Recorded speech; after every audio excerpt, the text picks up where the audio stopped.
Olá, gente linda, gente próspera, povo dourado do meu Brasil. Tudo bem com vocês?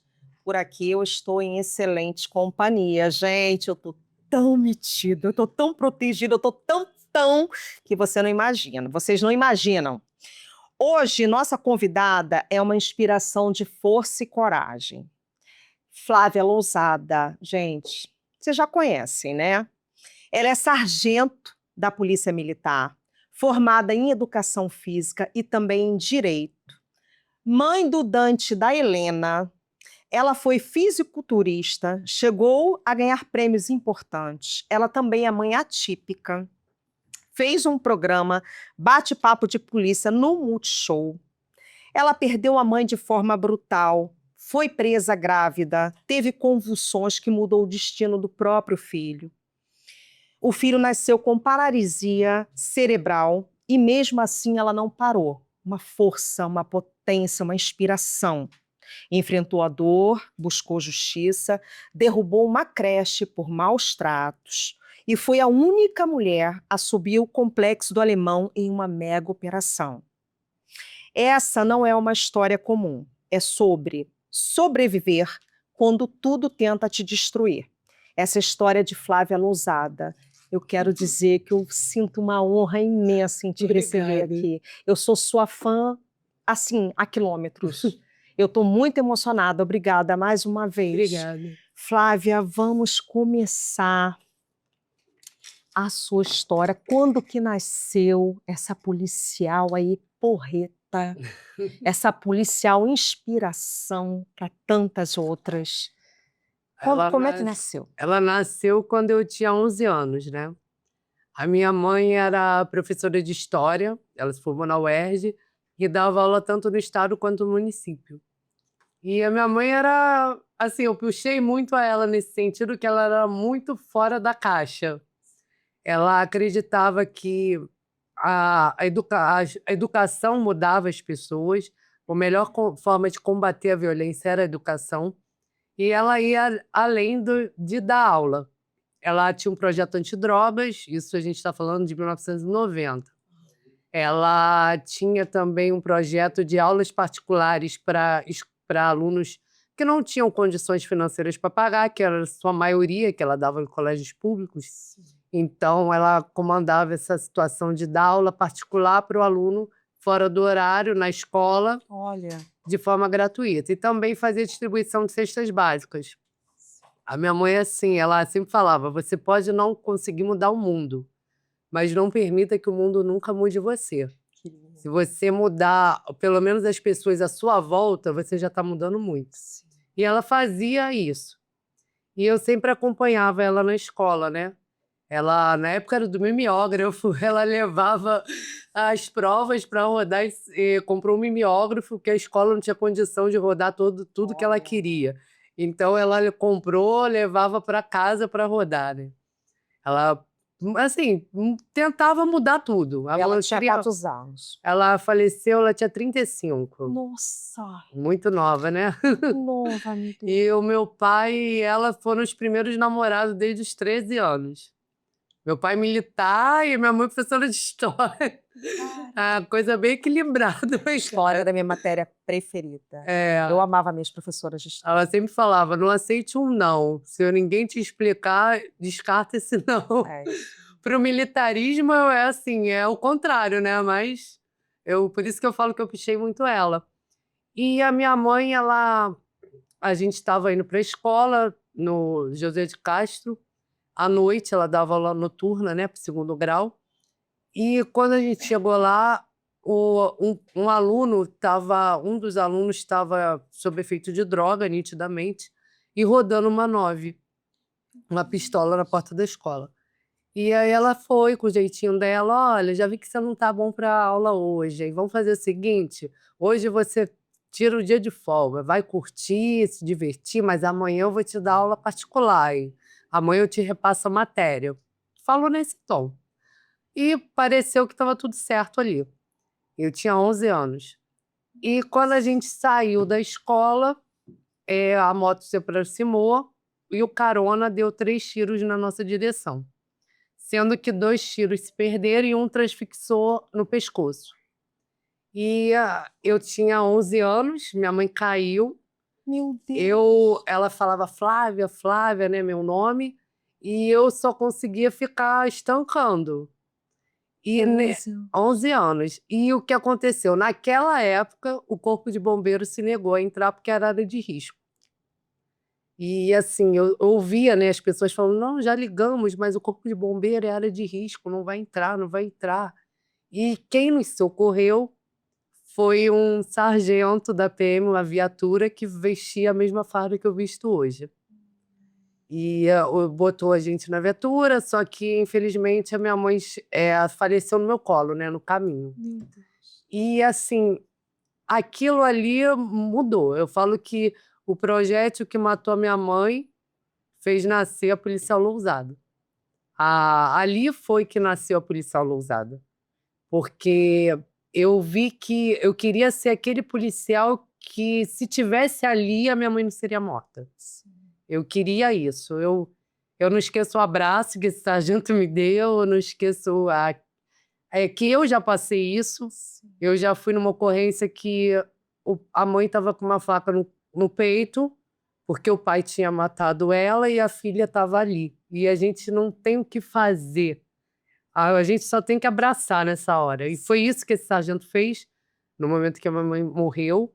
E isso aí mudou a minha história. Eu queria ser policial. Eu queria salvar a mãe de outras pessoas, eu queria salvar o filho de outras pessoas, porque eu sou a prova viva, eu sei o que o assassinato da minha mãe me tirou. Porque o meu pai, ele entrou numa depressão. Meu pai, até a morte, ele nunca mais se casou, nunca mais se relacionou com ninguém. Porque a minha mãe foi a primeira namorada dele. Enfim, Verdadeiro amor. a gente tinha uma família perfeita, né? E assim, eu vi como destrói, né? Porque quando uma pessoa é morta, é assassinada, não é só a pessoa que vai, a família toda vai. E eu queria ser policial. E os meus avós maternos foram morar com a gente. Meu pai, logo depois, se aposentou, ficava só em casa. E aí eu comecei... na minha época de polícia, né, vamos dizer assim, antigamente entravam 1.000 policiais por ano, falando em 2006, né, 20 anos atrás, e mulheres não entravam em todos os concursos. Só abria vaga para mulher de 4 em 4 anos, 200 vagas. Olha! Tanto que, e como é 1.000 policiais que entravam por ano, as turmas, nós somos divididos por milhões, né? A turma de 80 milhões tinha mulher. Aí depois a minha, 84 milhões.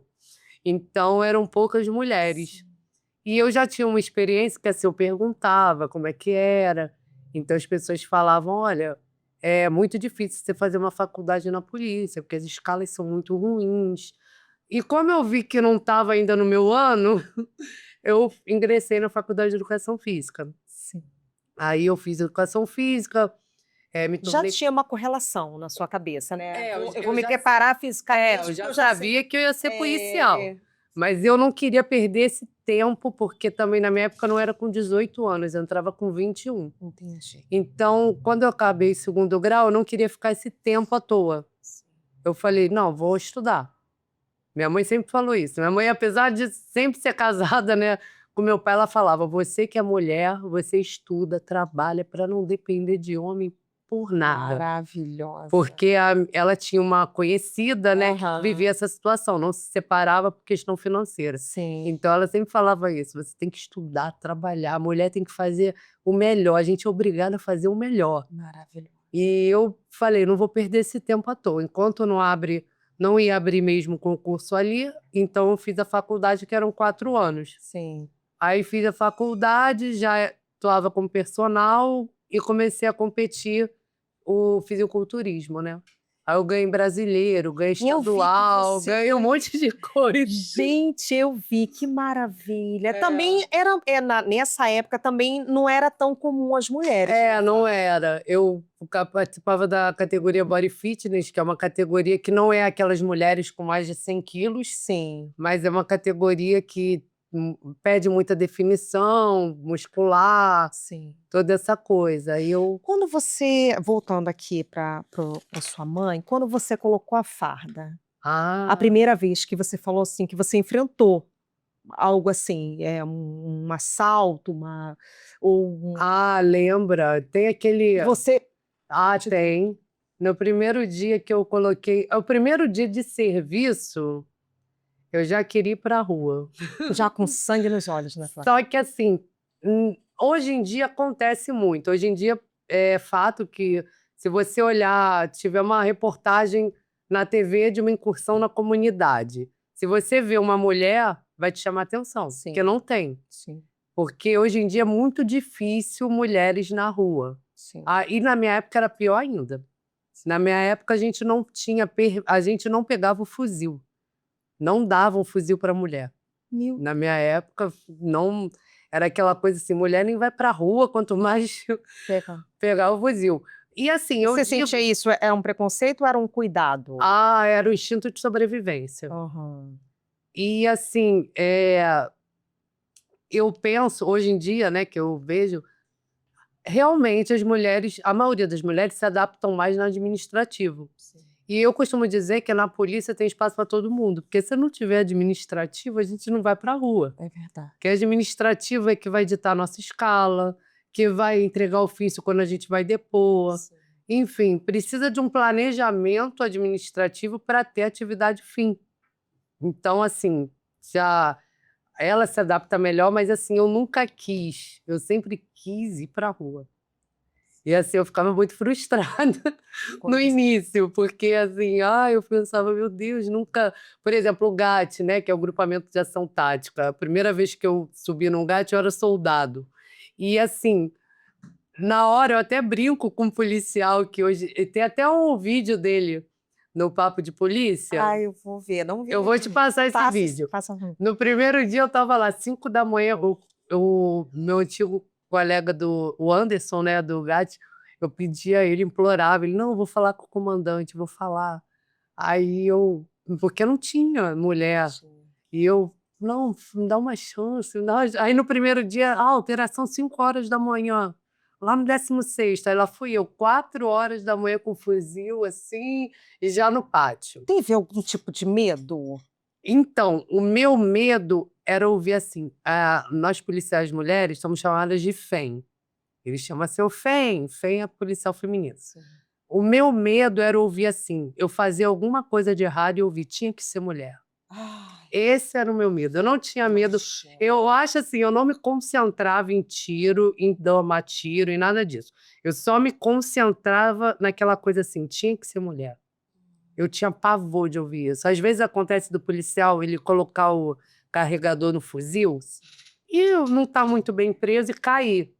aham. E isso acontece, volta e meia acontece com os homens. Sim. Eu tinha pavor disso acontecer comigo, porque aí alguém ia falar, tinha que ser mulher. Não sabe nem encaixar um carregador no fuzil. Então eu tinha pavor de ouvir essa frase. E nesse dia que eu cheguei, esse policial que tá no vídeo, ele olha assim, ele me encara, tipo, nariz com nariz, assim. Aí ele fala, o que que essa merda tá fazendo aqui? Meu Deus! Ele chega pro polícia e fala, o que que essa merda... Como se eu não estivesse ali. Gente. Aí ele, tá, vocês estão malucos? O que que vocês querem arrumar? Vai dar mais trabalho. Quando ela começar a chorar, vocês vão ver que na primeira balaria essa porra vai chorar. Não sabia com quem estava lidando. Não, e eu era, assim, soldado, tipo... Aham. E eu, sério, eu fingindo que eu não estava ouvindo aquilo. Eu falei, não estou ouvindo. Ele não vai me abalar. Aí ele falou assim, hoje eu dirijo. Esse mesmo... Aí quando ele foi dirigir, eu falei assim, o meu amigo Anderson já olhou para a cara dele e falou assim, não estou acreditando. E eu lá, né, sem saber de nada. Daqui a pouco ele me entra na Furque Mendes, dali ele cai para o Complexo do Alemão, porque na época não tinha o PP, né? O complexo todo era o 16. Caiu, entrou pela grota, foi lá para o Inferno Verde e começou. Aí que eu me liguei, eu falei, é para isso que ele queria dirigir. É. Aí a gente desembarcou, ficamos lá, teve prisão naquele dia, uma das minhas primeiras prisões significativas. E, assim, eu vi que ali eu estava sendo batizada, né? Tava ali, que ele queria provar que eu ia ser um empecilho, eu ia chorar, eu não ia querer desembarcar, eu ia ficar com medo. E, assim, foi totalmente o contrário, porque, assim, eu estava naquela coisa que eu já estava dentro de mim, assim, se eles fazem A, eu tenho que fazer 2A, senão eles vão me transferir daqui, eu não vou segurar minha vaga aqui. Então, eu fui com tudo para aquilo, que eu cheguei onde eu queria chegar. Sim. Eu queria chegar ali, onde estão os homens. E aí, nesse papo de polícia, até ele falando assim, ela ousada, apesar de ser mulher, foi um braço forte com a gente. Eu nunca vi ninguém fazer igual a Lousada. Trocou tiro, pulou muro, entrou na vala. Em tantos anos de polícia, eu nunca trabalhei com uma mulher como ela. E até hoje eu sou. Eu falei, ei, tá vendo a merda aí? A merda, aí, Não ó. posso nem falar, Não né? pode, aqui a gente pode falar mesmo. Aí eu falei, é merda aí, tá vendo? Porque, assim, eu provei que... Não, eu quero isso aí. Era o que você queria, era o que Era você exatamente o que eu queria. E você sofreu outros, porque isso aí foi um tipo de preconceito, né? Você sofreu outros? Ah, em 2000... Quando você- Olha, eu vou te falar. Eu fico rindo sozinha quando eu lembro. Porque, assim, a ocupação do Alemão foi em 2010. Sim. Você foi a única Eu mulher. fui a única mulher. Mas é porque eu já estava na rua e começou pelo 16º. Sim. Porque, assim, a ocupação do Alemão, ela foi muito visceral no sentido de ela não foi programada. Não foi? Não, aquela coisa, foi programado. Não, não foi, não. Começou a ter ataques pontuais em frente ao Parque Ali Barroso. Eu não me lembro o que desencadeou esses acontecimentos, mas começaram a fazer ataques contra as viaturas do 16º. Ataques, assim, muito brutais mesmo. Né? O tráfico começou ali em frente ao Xangai, que é um parque tradicional, Sim, sim. em frente ao Parque Ali Barroso, e a coisa foi tomando uma proporção absurda. E nisso daí chegou, ó, hoje vai ter, semana que vem está programado, vai todo mundo... mas a gente não sabia que ia ser isso, que ia ser essa proporção. E aí a gente foi... Vocês não tinham noção? Não, a gente não tinha noção que ia ser ocupação. Foi, na época, o coronel Mário Sérgio, era o comandante-geral da Polícia Militar, e a gente se reuniu, agora eu não me lembro se foi no QG, a gente se reuniu, não foi no 16º, e eu lembro até hoje, ele assim, subindo no blindado, ele lá de cima do blindado, aí ele falou, hoje vocês... E eu olhava, eu falava, gente, tem alguma coisa errada, porque assim, vários batalhões estavam ali no local que ele... Eu falei, pô, tem muito apoio para ser vai ser uma operação pontual. Eu estava estreando o número de policiais. Sim. E assim, ele falou, não, hoje vocês vão tomar o Complexo do Alemão. E eu olhava assim, só tinha eu de mulher. E vários apoios, né? E antes disso, antes do dia D da Operação do Alemão, eu costumo dizer que a tomada do Alemão começou mesmo com o 16º. Porque em meio a esses ataques e tudo mais, a gente já sabia que domingo ia ser assim, uma operação que a gente nunca tinha visto, mas também não foi divulgado. E aí nós entramos. Num desses dias, exatamente naquele vídeo que viralizou, que eles estavam fugindo. Sim, os traficantes fugindo na mata. Então, nós entramos dias antes, a minha guarnição, o GAT entrou, e a gente subiu no blindado e fomos para ali. Aquela localidade é a Vacaria. É um local dentro do Complexo do Alemão que é extremamente mata, só tem um muro e o sinal, o celular, a rádio, nada pega ali. É horrível a comunicação. Você sentiu medo em algum momento ali? Então, ali eu senti, na hora, o ponto mais sensível do blindado, né? Que o blindado, ele, naquela época, ele servia só para deixar a gente no problema. Porque, por exemplo, se a gente entrasse com viatura ou a pé na comunidade, logo que a gente entra, a gente é recebido com tiros. Então, até a gente chegar onde a gente quer chegar, demoraria horas a pé. O blindado faz a gente chegar em minutos. Só que o mais sensível dele é na hora do desembarque, porque eles miram na porta. vocês não estão vendo os traficantes. Não, Mas ainda mais eles, ele que era mata. eles já sabem. E a geografia do Rio é muito ruim pra gente, porque é no alto. Então, eles estão lá no alto, a gente está aqui embaixo, eles estão vendo a gente não tá. Então, Pai do céu. nesse dia, o que aconteceu? E o mais engraçado eu vou te falar depois, desse dia em específico. A gente estava ali, né? Só que aí deixaram a gente na vacaria, deixou 6, abriu o blindado tá lotado. Aí abriu, só saímos 6, eu e mais 5. E a intenção era deixar em outros pontos. Só que aonde a gente saiu na vacaria só tinha um muro e mato, que é ali onde aquela situação mesmo, que os bandidos estavam saindo. E só que o blindado foi deixar outra guarnição e quebrou. E a gente não conseguia contato com o blindado nem nada. Quando a gente desembarcou, a gente começou a atirarem contra a gente. Aí, não satisfeitos, tacaram granada. E nesse momento, teve uma hora que eu atirando, estava de fuzil, só que na hora, quando a gente começou a ouvir barulho de moto, falei, cara, eles estão se agrupando, eles estão se agrupando. E aí o comandante da nossa fração do GAT falou assim, começa a dar só intermitente, porque a munição a gente dá rajada, que sai muita munição, intermitente é de 1 por 1. Por quê? Com medo já de acabar, a munição. Porque a gente estava encurralado ali. E sem comunicação. Sem comunicação. E sem nem saber que o blindado tinha quebrado. Meu pai. Aí, quando eu levanto, teve uma hora que eu fui correr e eu sentia minha perna toda dormente, toda. E eu comecei a mancar. Só que eu não olhei para baixo, eu continuei. E eu falei assim, gente, eu tô tendo um AVC. Tô pensando. Eu falei assim, cara, que hora para ter um AVC no meio da operação. Aí o comandante da fração olhou para trás. Quando ele olhou para trás e me viu mancando, a lousada tá pegada. Aí eu falei, pegada? E quando eu olhei, o sangue jorrando, assim. Aí eu falei, caraca, vocês estaram uma artéria, porque o sangue tá... Sim. Aí eu tirei a parte de cima do mug, amarrei e continuei. E eles tentando ligar, pô, mas já era para ter voltado, não sei o quê. E eu falei, gente... Aí teve uma hora que ele falou assim, de qualquer forma, sempre vai ser um prazer ombrear ao lado de vocês. Eu falei, meu Deus, se ele que é mais antigo tá me dando... Ele tá dando essa despedida, é porque eu vou ficar aqui mesmo.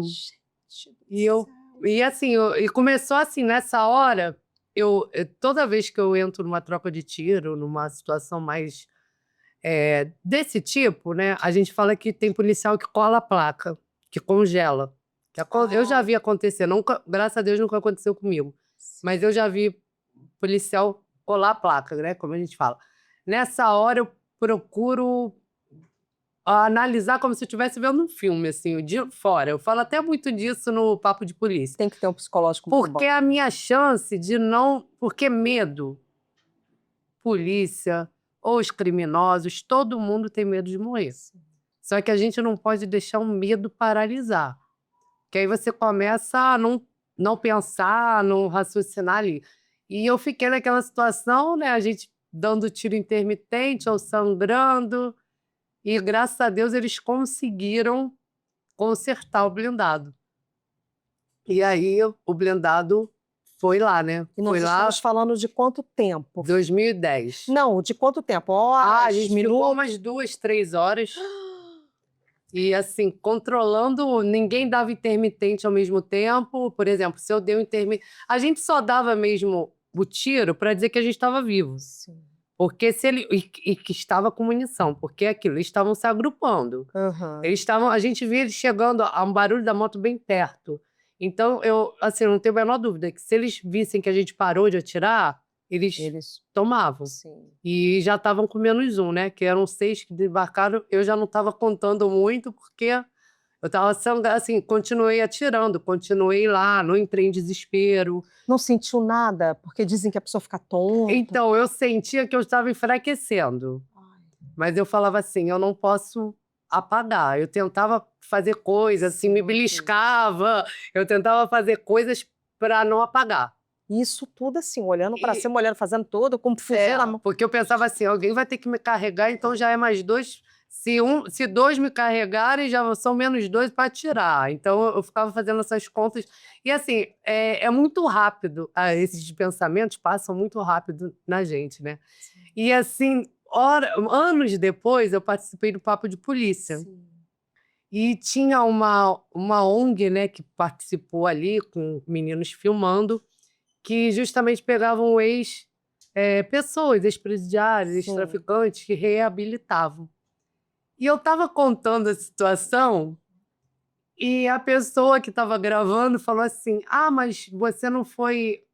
Antes de eu falar tudo, ela falou assim: o menino falou assim: ah, mas você não foi resgatada logo porque o blindado quebrou. Aí eu falei: como é que você sabe disso? Aí ele: porque eu era um que estava atirando em você. Aí eu falei: oi?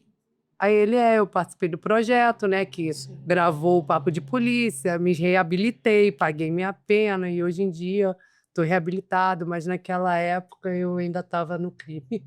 Olha, Aí eu falei: ainda bem que você é ruim de mira, ainda senão eu não bem. estava aqui. Você está vendo, Flávia? Você acredita na reabilitação? Olha, eu acredito. Esse menino é uma prova, né? Eu acredito porque, assim, eu sempre morei na Zona Norte, né, então eu tenho pessoas que foram criadas comigo e enveredaram por esse caminho e tem pessoas que voltaram desse caminho. Mas alguns Difícil, tão crimes triste. eu não acredito. Não, Não. Pedofilia eu não eu acredito. também não. Eu não acredito quando envolve criança. Uma pessoa matar uma criança, uma pessoa abusar sexualmente de uma criança, eu não acredito em Eu também não reabilitação. acredito. Eu costumo dizer que o crime não se explica, se pune, porque não há justificativa para o crime. Mas esses casos não há mais ainda. Então eu não nesses casos não.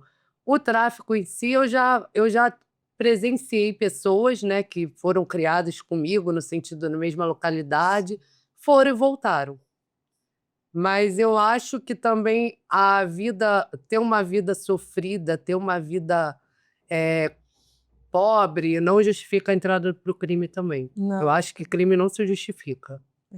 eu também eu sou dessa opinião. Eu acho que o ambiente talvez até Sim. ajude a levar, né, mas eu também acho que Eu acho que, assim, até se eu for falar igual as pessoas falam, até do ambiente, né, eu já vi as pessoas falando que: "Ah, a pessoa que mora em comunidade", se eu falar isso, eh, eu vou estar sendo muito preconceituosa, porque eu conheço muitas pessoas que moram em comunidade, saem 5 horas da manhã para trabalhar, sim. chegam de noite. Eu já presenciei um menor de idade que ele foi preso assaltando 5 horas da manhã no ônibus com uniforme escolar.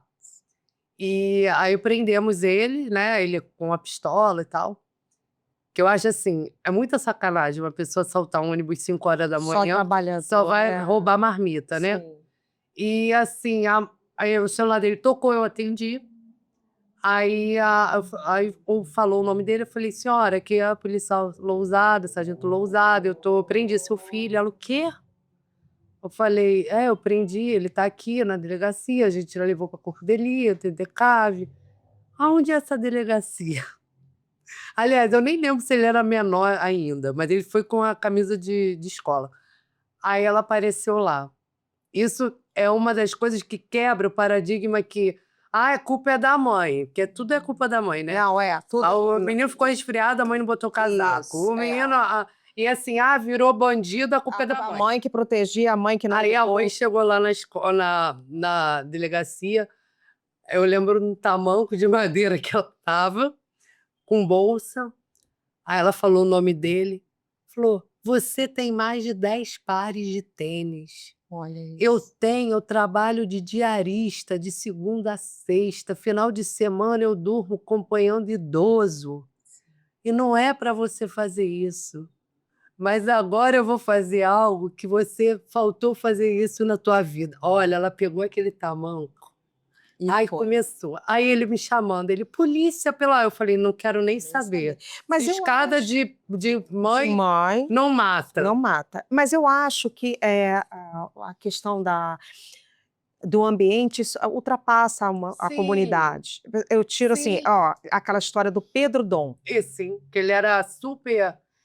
Tinha os companheiros. Zona Sul. Não, e eu vi um depoimento, ele só tinha colega. Os colegas de escola dele são dentistas, advogados, juízes. Isso. Os Mentira, meninos que educativo. cometeram estupro coletivo agora, estudando numa escola boa, todos filhos de. E Sim. ultrapassa a fronteira da comunidade. Sim. É o ambiente, o que eu falo do ambiente são companhias, né? Eu vou mais até além, aquele caso do cachorro-orelha. Isso, esse caso. Porque, assim, o que justifica esse tipo de crime, eu ainda acho que a gente precisa de uma reforma penal. Isso. Porque, assim, eu me sinto, as pessoas falam assim para mim, você enxuga gelo. Eu falo, mas se a polícia deixar de enxugar gelo, o rio se afoga. É isso aí. Porque... Então, você é essencial. Não, e me dá, assim, eu vejo algumas matérias, quando é assalto, alguma coisa, que a pessoa fala assim, mas cadê a polícia? Aí quando vai ver o cara tem 15, 20 passagens. Ou seja, não faltou polícia para prender, faltou lei eficaz para manter preso. E assim, isso me deixa muito frustrada nesse ponto, porque a gente prende, a gente solta. Quando vai ver, eu estou prendendo o mesmo cara 2, 3, Você 4 acha vezes. que é a maior dificuldade da polícia hoje? Acho. Nós temos que ter uma reformulação penal. Sim. Isso já passou do tempo. Sim. Eu sou É contra frustrante para o vocês, ECA né? em si, eu sou contra. Não na parte que tem que proteger as crianças, que toda criança tem que ter acesso à educação. Só que eu acho que a nossa sociedade, nesse ponto, é muito hipócrita. Porque as garantias que as crianças têm direito pelo ECA, acesso à educação, acesso à saúde, muitas não têm. Sim. Mas na hora que tudo falha e que ele é preso, aí ele não pode cometer crime. Isso. Porque o menor não comete crime. Isso. O menor comete ato análogo àquele crime. Sim. A gente não pode nem falar que esse menor do estupro coletivo, ele estuprou. Porque pela lei ele não comete crime, ele comete fato análogo àquele crime. E assim, eu acho um absurdo isso. Quer dizer, as garantias básicas que o ECA dá, muitas crianças não têm acesso. Se a gente for ver, as crianças que não têm a escola, acesso à escola, acesso à saúde, não tem. Mas na hora que tudo, que a base dá errado, que a ausência do Estado toda dá errado, e ela é presa, aí eles querem fazer valer o ECA. Exatamente. É uma hipocrisia, no meu ver. É uma hipocrisia. Porque, quer dizer, quando a criança tinha direito à educação de qualidade, ela não pôde ter, embora o ECA garanta. Quando ela ficou doente, aquela mãe não teve acesso. Mas na hora que dá tudo errado, não, ele é menor. Eu não posso algemar o menor, porque ele não pode ser algemado. Ele não pode ir na caçamba da viatura, ele não pode ir. Mas ele pode matar, ele pode estuprar, ele pode fazer isso tudo. E ele pode escolher a maior representação do país, ele pode votar no presidente da República. E por que ele não pode pagar pelos seus atos? E esse tipo de lei é uma lei que ela incentiva a criminalidade a abraçar a criança para o crime. Porque aí o cara que vai assaltar, ele sempre leva um menor junto. Porque se aquele assalto evolui para um latrocínio, ele matar alguém, quem matou vai ser sempre o menor. Então eles pegam essa lei, só incentiva a marginalidade a trazer as crianças para trabalhar com eles. Porque tudo eles colocam o menor de idade. Porque o menor de idade, entre o pior crime que cometeu, o menor de idade. Porque ele vai ser solto rápido. Exatamente. Então, na realidade, esse tipo a maioridade penal, ela está defendendo ou ela está incentivando esses menores a entrar para a criminalidade? Sim, Não está protegendo o menor. Está incentivando o cara a pegar e aliciar mais ainda. E a polícia fica enxugando gelo. Né? Muito. Só que se eu costumo dizer que a gente faz muito com muito pouco. Porque a gente não tem, eu trabalhei, eu até brinquei no meu stories, último serviço, né? Que o pessoal falava, por que você está chamando a viatura de foguete? Aí eu falei, porque ela não tem ré. Eu trabalhei numa viatura semana passada que não tinha ré. Aí para eu, às vezes, perseguir, fazer um cerco de um marginal, tudo que envolve a ré, eu não podia, porque a viatura não tinha ré. O que você sugere, Flávia, com seu olhar clínico e de tantos anos de polícia, que já teve enfrentamentos. A polícia hoje, o que que você sugere? É uma mudança geral? É uma Ah, reformulação? na polícia, O que que falta para dar tão certo? Por exemplo, se condições, eu fosse priorizar, né, o top, sim, o ranking, o número 1 é mudar as nossas leis. Porque as nossas leis, elas não estão acompanhando. Eu falo sempre que o combustível da criminalidade é a impunidade. Porque nós, seres humanos, somos assim. Nós só aprendemos com punições. Exemplo, a lei seca. Por que as pessoas hoje em dia diminuiu a situação da pessoa se embriagar e pegar um carro? Por causa da lei seca. sim, Porque lá tem punições. sim, A multa é alta, tudo mais. Então, o ser humano tem que ter punições, sim. se caso faça algo errado. E as nossas leis são muito brandas. Não, o criminoso não tem medo de lei. Ele não tem medo, porque ele sabe que tem brecha, ele sabe que não vai cumprir 30 anos. Ele não vai cumprir 30 anos. E É um ele, terço ele da pena. fazendo o que ele faz, a criminoso apronta, mata, rouba, e a família ainda recebe. Sim. Sim, ainda tem a Gente, questão do auxílio, né? do auxílio, É. né, existem pessoas assim lutando para receber o LOAS, anos, não Não, e o consegue. LOAS, eu tiro isso, eu falo com propriedade de causa, né, que eu tenho um filho com paralisia cerebral. O A gente LOAS, falava. ele não ele só recebe quem ganha 1/3 de salário mínimo. Sim. Agora, quem vive com 1/3 de salário mínimo? E esse 1/3 salário mínimo não é a renda de uma pessoa, tem que ser a renda familiar Familiar. de quem mora na casa. Uhum. Eu gastei agora R$ 6.000 em 2 órteses de pés para o meu filho. O LOAS é um salário mínimo. Essa conta não fecha. Se for para pensar, a cadeira de transporte do meu filho foi R$ 30.000, o carrinho de locomoção. Então, né, e eu não recebo LOAS, eu não posso receber, porque eu sou funcionária pública. Mas entenda as necessidades, isso é o que eu não entendo. As necessidades do seu filho são do seu filho. Exatamente. O LOAS, ele não tinha que estar ligado à renda familiar. Familiar, Tinha é que um estar ligado à direito dele. deficiência. É, isso aí. E isso aí acarreta um monte de coisa, porque a mãe, ela às vezes sai do ambiente profissional Exato. para cuidar só da criança. Mas também, se ela desenvolver uma renda, se ela for informal, se ela for desenvolver algo que dê para ela trabalhar em casa, já vai perder o LOAS. E assim, o LOAS não dá para nada. Vamos As falar de leis, pessoas fraudadas, nossa, medicação. não dá. Daria se o governo nos desse. Isso. Só que a gente está num sistema de saúde falido. Total. A gente chega lá, não tem um básico. Sim. E assim, aí, quer dizer, tudo a mãe vai ter que tirar do bolso. Sim. E nesse contexto, um salário mínimo não dá para nada. Não dá, não dá, não dá. E as leis precisam ser mudadas em todo o Eu acho contexto que a desse país. primeira, para combater a criminalidade hoje, o pontapé inicial seria uma reforma no nosso Código Penal. Exatamente. Esse seria o pontapé inicial. A outra seria do Estado do Rio, né? A gente vê Sim. que é uma vergonha política. Exatamente. E a política, o que acontece? A política, ela acaba se enraizando na polícia. A começar que é o governador que escolhe o nosso comandante-geral. É uma pessoa que nunca foi policial militar, é uma pessoa que não tem nenhuma experiência na segurança pública, mas ela que vai escolher o secretário de segurança. Ou seja, o comandante-geral da polícia, aquele que vai ditar as operações, que vai organizar, eu já acho isso um absurdo. É.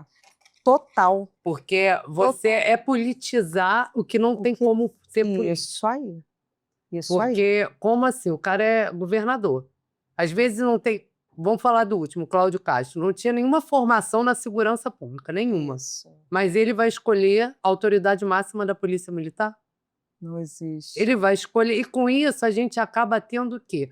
Uma polícia, muitas vezes, que o objetivo principal não vai ser cuidar do ser humano que veste a farda, não vai ser cuidar de quem está lá na lança, quem está lá na ponta, vai ser agradar o governador. Sim, totalmente Porque se eu não politizado. agradar o governador, ele vai me tirar e vai botar outro. Totalmente. E o Rio de Janeiro, nós estávamos conversando antes disso, o Rio de Janeiro ele vem de casos de governadores presos. Nem a linha sucessória Pode ser cumprida, porque tá todo mundo preso. Tá, eu não sei assim você, mas eu tô com medo de passar na rua e alguém jogar uma faixa na gente. Agora você vai ser.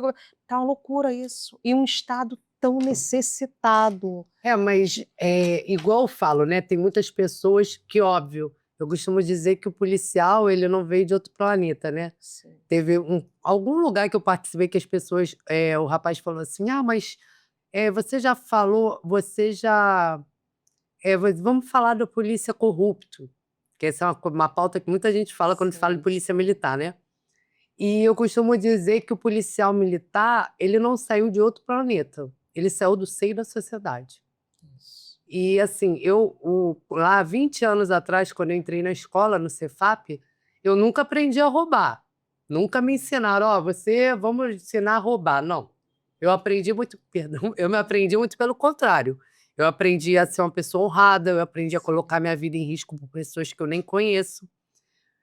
Porém, aquele policial, ele vem com um caráter formado.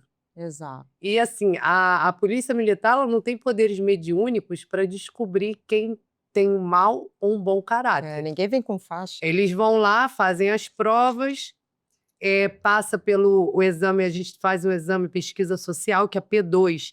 Ela levanta se ele já passou pelo sistema, se ele tem alguma queixa-crime contra ele, vai na vizinhança, pesquisa sobre ele. Se o cara não tem nada, e passou no concurso, ele vai ser policial. Sim. Agora, me leva a refletir, esses governadores que passaram, eles não passaram no concurso público, ele foi escolhido pelo povo. Exatamente.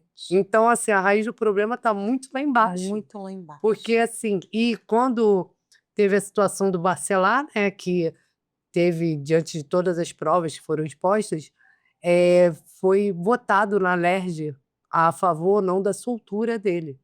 E, se eu não me engano, somente 3 votaram a favor da manutenção da prisão. Sim. Então, a gente vê que... E todos eles foram eleitos pelo povo. Sim. Então, a gente vê que o problema, a raiz do problema, ela está muito lá embaixo. Muito lá embaixo, E o exatamente. policial corrupto, ele já veio... A essência dele já veio formada. Não tem faculdade, não tem escola no mundo que consiga dar caráter a quem não tem. Isso é uma coisa inerente de cada pessoa, já vem com aquilo. Lógico, quando ele ganha poder e meios, ele faz o que a essência dele já era para ser feita. Mas desde o momento que, nesse caso, ele passou por um concurso, não foi escolhido por ninguém. E desde o momento que será que a sociedade carioca também não tem um peso nisso? Sim, com certeza. Porque eu vejo, uma vez eu fui na padaria e um vizinho meu chegou para mim e falou assim, aí, Lousada, que todo mundo lá sabe que eu sou polícia. Pô, teus colegas me tomaram, não sei se foi 50, 100 reais, sei lá que ele falou. Aí eu falei, meus colegas te roubaram?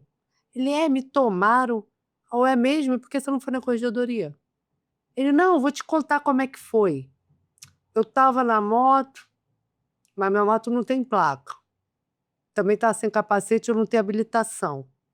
Aí eles me pararam, eu falei, Aí, pô, foi, desenrolou, eu falei, tá errado. Ele, tinha que ser você. Eu falei, tinha mesmo.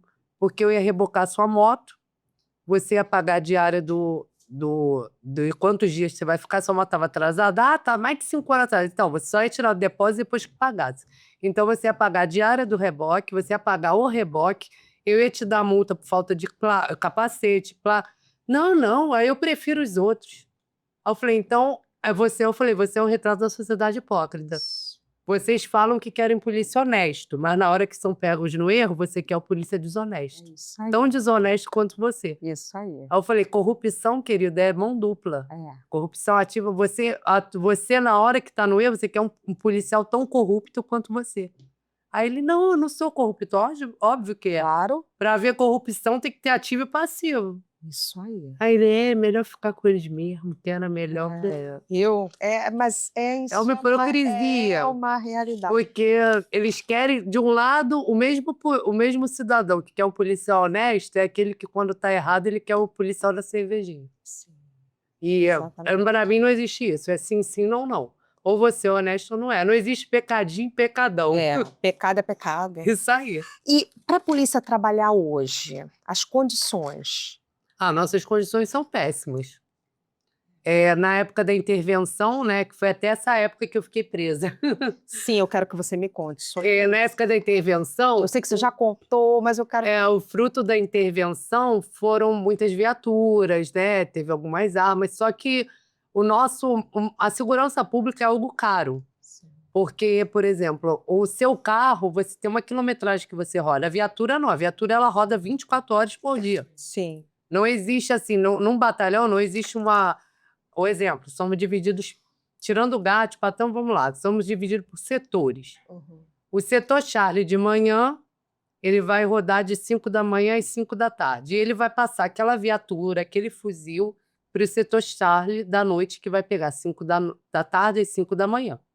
Então, vamos botar, a mesma viatura, realmente, ela roda 24 horas por dia. Sim. Isso em rota definida, né? Em rota definida. Fora nos terrenos, tem que adentrar uma comunidade, terreno irregular, tem que fazer uma perseguição. Do nada, o cara, você está vendo um cara... Igual teve em Caxias, um taxista, um rapaz assaltou o táxi e levou o motorista como refém. Então, a prioridade é fazer o cerco para recuperar aquele refém. Sim. Então, assim, tudo é muito usado e não temos peça de reposição para pronto, emprego. Então, assim, as nossas viaturas tem que ter sempre uma manutenção. Antigamente, a gente tinha uma seguradora que era a Júlio Simões, muito antigamente. Então, a viatura quebrou, a gente deixava lá, era sistema de aluguel, deixava lá e já saía com outra. Hoje em dia não tem mais isso. Então, assim, acaba que a gente roda com viaturas... às vezes eu até brinco que tem amigo meu que fala, a polícia fica só dando rolé na viatura com ar. Eu falei, poxa, se eu conseguir uma viatura com ar, o dia já começa bem. Porque hoje em dia a gente conta nos dedos. Uniforme pesado. Uniforme. Imaginar As armas que eles usam calor são muito melhores que a nossa. A situação de tiro, por exemplo, se eu quiser treinar tiro, meu batalhão não tem stand. Então, nenhum tem. Na realidade, os únicos que tem é o BOP. Então, assim, se eu quiser treinar tiro, eu que tenho que pagar do meu bolso um stand para treinar. E eu acho que deveria ser nos moldes do BOP. Na minha opinião, todo batalhão tinha que ter stand. E, exemplo, eu cheguei lá mais cedo, tem um policial lá 24 horas no stand, eu estou em casa, sei lá, estou querendo esparecer. Vou para o batalhão e o cara lá e eu fico dando tiro lá dentro. Por quê? Porque eu acho que a prática leva à perfeição. Sim. E se tratando de um tiro de policial, está em jogo muita coisa ali. Exato. A vida, principalmente, do cidadão. Então, eu acho que todo batalhão tinha que ter stand e 24 horas ter uma pessoa ali, né, um policial, e o policial poder treinar tiro a hora que ele quiser. Isso evitaria muitas mortes por dano colateral, isso evitaria até mesmo a nossa proteção, porque eu acho que o policial, tendo a escala apertada que tem, e um salário que a gente vê que é recomposição salarial, né? Não teve dinheiro, né? O próprio Cláudio Castro falou que eu não vou ceder agora, eu não vou botar o Rio eu não vou quebrar o Rio de Janeiro. Eu acho que quebrou o Rio de Janeiro foi a CEPERJ, não foi não foi a recomposição, ou dá ou não a recomposição salarial, Sim, né? sim. Que a gente sabe que os danos do escândalo da CEPERJ foram milhões ali. Sim. Então, assim, o policial militar, ele tendo o salário que não está compatível com os danos Não inflacionários. está. Ele está na linha de frente. E estando a escala que está. Sim. Por que não todo batalhão ter o stand? Isso. E não assim, o policial ainda tem que pegar o mísero dia de folga dele, o dinheiro dele para pagar um stand. Eu acho que não convém. Eu acho que quando o assunto envolve vidas, que é o caso da segurança pública, não deveria ter economia quanto a isso. Exatamente. Flávia, você falou tudo. Eu vejo assim os policiais militares na linha de frente. Às vezes a gente passa a ter uma viatura baseada, um sol, Sim. aquele uniforme, aquilo tudo, aí não tem nada, um salário já ultrapassado. O nosso Vale Transporte é R$100 há quase 20 anos. Olha isso. E com R$100, quem que vai para o trabalho de ônibus todo mês? E na guerra vocês são a linha de frente. Vocês são um escudo, assim. Eu não entendo muito, mas o que a gente vê, né, não estou ali aprofundada no assunto, mas o pouco que a gente lê, o pouco que a gente sabe, o pouco que eu estudei, vocês estão ali na linha de E assim, eu costumo dizer que eram assim, para ser muito o mais ser humano. humano que veste a farda, ele tem que ser tratado também. Sim. E eu quero para você ver uma situação que eu passei agora com a minha filha. Eu costumo, eu e meu marido, a gente fala para botar sempre programas de criança. Carrossel, minha filha agora tá vendo muito Carrossel. É muito Botar na Netflix, desenho, essas coisas. Eu não gosto que ela veja jornal. sim. E teve um dia que eu cheguei em casa, né? Aí eu já cheguei de madrugada, cheguei às 4 horas da manhã, que acabou uma operação. Aí a minha filha veio e me agarrou. Aí eu já estranhei, ela tá acordada, né? Eu já estava pronta para dar uma bronca nela. Por que você tá acordada? Tem escola. Aí ela começou a chorar: mãe, mãe, por favor, mãe, você voltou, ai que bom. Aí eu, mas o que que houve, Helena? Ela, não, mãe, eu não quero mais que você seja policial. Meu Deus. Falei, mas o que eu vi na TV, mataram um policial. Oh. Tipo, o meu marido devia estar vendo no jornal, E ela passou. e ela passou e ouviu. Aí ela, não quero, mamãe, quem vai cuidar do Dante? Não quero, não Oh, quero. Eu nunca mais vou dormir, eu vou ficar pedindo papai do céu para você voltar.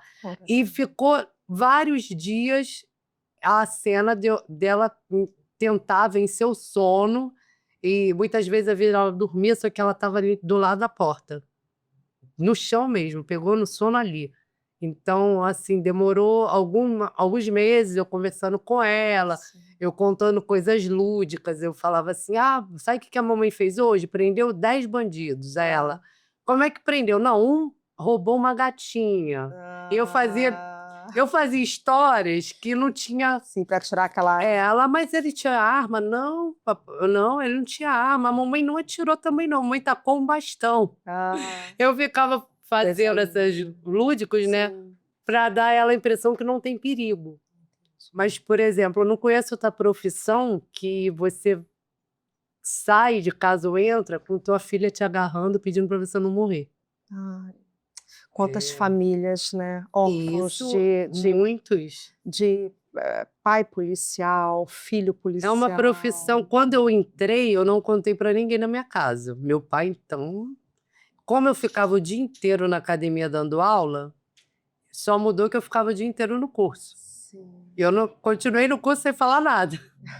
Aí no final eu falei assim: pai, semana que vem é minha formatura, avô, semana que vem é minha formatura, eu queria que vocês fossem. Aí a minha avó: formatura? Você fez outra faculdade e não falou nada? Eu falei: não, eu não estava, eu pedi demissão. Aí ela: ué, você não estava trabalhando? Aí eu falei: não, eu me formei na Polícia Militar. Meu pai: Não, não. não. E eu lembro, Imagina a agonia e dele. eu lembro que no dia, né, antigamente o Wagner Montes, né? Sim, sim. Aí minha avó adorava ver o Wagner Montes. E quando eu fui, aquele ferimento foram 7 estilhaços de granadas que entraram na minha perna. No alemão. No alemão. Eu Aí, ia te perguntar, foi tiro? Tipo, não, mas a os gente foi. estilhaços, mas entraram, minha perna parecia que eu fiquei com elefantíase. Porque inchou muito, para você ver a ideia, né? Eu fui atendido no hospital particular que um policial intercedeu para eu ser atendida lá. No Hospital Geral de Hospital de Casa de Saúde de Bom Sucesso. E quem tirou vocês dessa situação? Foi Então, o outro blindado perfeito. conseguiu voltar. Sim, sim. Aí eu sangrando, aí o policial: não, eu faço segurança na Casa de Saúde de Bom Sucesso, ela é particular, acho melhor te levar para lá. Aí ele falou, ó, isso aí, ou foi, vamos ver. Aí abriram, fizeram uma abertura e começaram a tirar. E a minha perna imensa. Meu pai. Só que a outra semana já era a operação. E eu queria participar.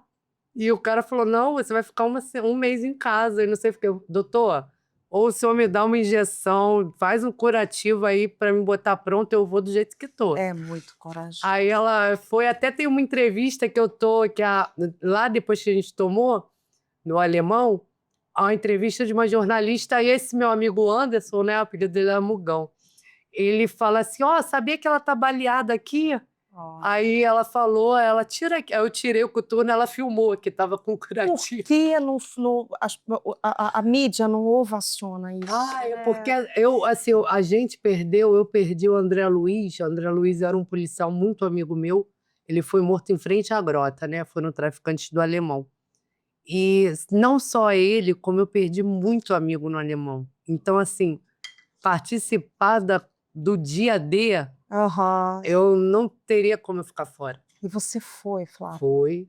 muito corajosa. E muito assim, eu chamava muita atenção, porque quando abri o blindado e eu saía, era aquela coisa, parecia que o circo tinha chegado, porque não tinha mulher. Se já não tem muita hoje, imagina 20 anos Você sabe atrás. que você inspirou, né? Muitas, né? Muitas mulheres falaram, hoje em dia eu não encontro, e falam, ai, que me inspirou a entrar na polícia Eu foi já vi você." alguns cortes no Instagram, pesquisando sobre você, Isso. e algumas policiais falando: olha, minha inspiração foi a Flávia Muitas. Lousada, que. Porque assim, não tinha, na época que eu entrei, já era difícil, uma mulher não pegava fuzil mesmo, na rua era muito difícil, e querendo participar da operação em si, era mais difícil ainda. Tem jornais, né, com fotos minhas, a gente tirando barricada, Sim, eu vi algumas a coisas. gente entrando na comunidade mesmo, trocando tiro. Esse vídeo, eu falo que esse meu amigo, o vídeo dele eu carrego como uma medalha. Mas ele sempre fala, apesar de ser mulher. Gente, como é que é o né? nome dele? Biagi. Ai, mas olha, eu trabalhei com ele no 16, no Batalhão da Maré, Ai, todo ficou lugar. amigão. É muito amigo. Flávia, você tem tanta coragem, eu vou tocar aqui num assunto Vamos, delicado. Toda hora eu tô balançando aqui. Não, eu também calanço. Eu queria que você explicasse para a gente sobre a sua prisão e toda a consequência Sim, que sim. ela. O que foi isso tudo e a consequência? O que da sua vida? acontece? Eu acho que eu puxei essa veia da minha mãe. Se você for olhar minha ficha disciplinar na polícia, não vai ter nenhuma punição de corrupção, de peculato, de prevaricação, nada disso. Mas tem punições, basicamente, de manifestações. Porque, por exemplo, se você for na Lagoa hoje, tem a placa dos policiais assassinados nesse ano. Sou eu e a ONG Rio de Paz coloca. Todo ano eu fazia um ato público e quando nem se parava para pensar na morte de policiais, né? Eu fundei um grupo A Vida do Policial Sagrada como toda a vida é. E naquela época, a gente está falando 2014, 2010, 11, morria-se muito policiais, né? Principalmente no governo Pezão e Cabral. E eu sempre fiz muito isso. Então, eu sempre fui um pouco perseguida na polícia por isso. Porque as pessoas falavam que eu era uma porta-voz não oficial da polícia. Porque eu não falava só da segurança pública. Como eu tive muita visibilidade no Complexo do Alemão, comecei a usar minhas redes sociais para falar da gente, do policial, mostrar a rotina do policial, mostrar os problemas do policial. E eu fui capa de jornal um pouco antes da situação na prisão, falar dos policiais assassinados, do abandono do policial que é paraplégico, tetraplégico. E nesse grupo que eu criei, era para dar assistência a isso, às viúvas, os órfãos e policiais paraplégicos, tetraplégicos e amputados, que vamos dizer que é um batalhão novo que tem e é invisível. Porque o número de policiais paraplégicos, tetraplégicos e amputados é muito grande. É muito grande, só que são pessoas que são esquecidas, literalmente. Ficam à mercê da gente, assim, que eu digo nós, colegas, fazermos vaquinha, nós, colegas, levarmos na folga, porque a polícia literalmente esquece dessas pessoas. O Estado esquece totalmente. Tanto que eu costumo falar que a gente fala que é o braço armado do Estado, eu falo que é o amputado. Porque as nossas necessidades como ser humano, os nossos direitos muitas vezes são negligenciados. E o que acontece? A gente entra num cenário do Pezão, né? Que o Sérgio Cabral não é mistério para ninguém, porque ele próprio falou que ele foi viciado no poder, no dinheiro, ou seja, saqueou os cofres públicos. E o Pezão foi a continuidade do Sérgio Cabral. E a gente entra num cenário que os nossos salários começaram a atrasar. Até aí, a gente se dava um jeito. Só que entrou num cenário que ele parcelou o salário. E, por último, entrou no cenário que ele ficou meses sem pagar o nosso salário. E aí me liga um policial, Ronaldo, que é um dos que mais era ajudado nesse grupo da vida do policial sagrado. Ele ficou paraplégico num combate dentro do Piscinão de Ramos. E ele me liga numa chamada de vídeo, ele me manda um vídeo que ele tá pelado, numa cadeira higiênica dentro do boxe. E ele fala assim: Lousada, eu tô desesperado. Eu tô assim há 30 dias. Eu acordo e vou pro boxe. E eu fico, a minha mulher, ele mostrou a TV. A minha mulher botou a TV aqui. Aí eu falei, mas eu não tinha, na hora não entendia. Eu falei, mas não tô entendendo. Ele, porque eu não tenho fralda. Ai, Então eu fico pelado na cadeira higiênica o dia inteiro dentro do box para poder fazer minhas necessidades. Porque ele não tem controle, né? Ele era fraldado. E assim, aquilo me dá um choque, nisso eu tô grávida. Eu já estava de licença médica, estava grávida de 5 meses, já estava de licença médica porque eram gêmeos, eu tinha 38 anos, eu já estava com a pressão alta. Eu não tinha pressão alta, mas na gravidez eu fiquei. Então eu já estava de licença médica. E aquilo me deu eu tenho uma sede de justiça, que é uma coisa assim, é uma característica minha muito latente. Eu não consigo ficar calada. Me faz mais mal ser omissa do que ser punida por falar. sim. Eu sempre fui assim. Aí aquilo me deu E assim, eu fiquei encurralada, porque assim, cara, não tem nem como fazer vaquinha, porque tá todo mundo sem salário há 3 meses. E como é que se resolve? Eu comecei a pensar nos outros. O que deixa a Que segurança? tinha o Fávaro, tinha tantos outros que a gente sabia que era tetraplégico, paraplégico, que tinha que estar fraudado, e que, cara, peraí, parece que assim, tudo bem, quando a gente tá grávida, a gente fica mais voltada pra gravidez, mas parece que aquilo me sacudiu, que eu falei, cara, se pra gente tá difícil, e a gente ainda inventa de fazer uma segurança, fazer alguma coisa, imagina quem tá numa cadeira de roda, não tem como se virar. Aí nisso me liga, eu não sei como chegou mas ligou o Globo, o jornal Globo. Aí ligou perguntando se eu queria falar sobre policiais. Eles sempre me ligam para falar de policiais assassinados, porque eles já sabiam que era eu que fazia a contagem, eu que botava fotos na praia no final do ano, fazia foto, cruzes na areia e tal. Aí eu falei, você não quer falar dos vivos, não? Aí ele, mas como assim, Rosário? Que eu te liguei mais para você, porque eu queria informação, ter contato com um parente desse policial que acabou de morrer. Eu falei, não, eu quero falar dos vivos. Eu comecei a falar. E estava na época da intervenção, que estava uma coisa de faz, e você é a favor da intervenção? Você não é? O papo do momento era aquele. Aí, daqui a pouco, o editor do Jornal Globo me ligou, falou assim, você quer falar sobre? Aí eu falei, só falo se eu for fardada. Aí ele, que isso, menina? Fardada vai dar um problema sério. Eu falei, não, alguém tem que enxergar o que o policial tá passando. E a melhor forma de enxergar é fardado. Aí, como eu estava grávida, eu não estava de repouso absoluto, eles foram lá em casa, a gente gravou. E nisso eu falei que, na pior das hipóteses, o governador era incompetente.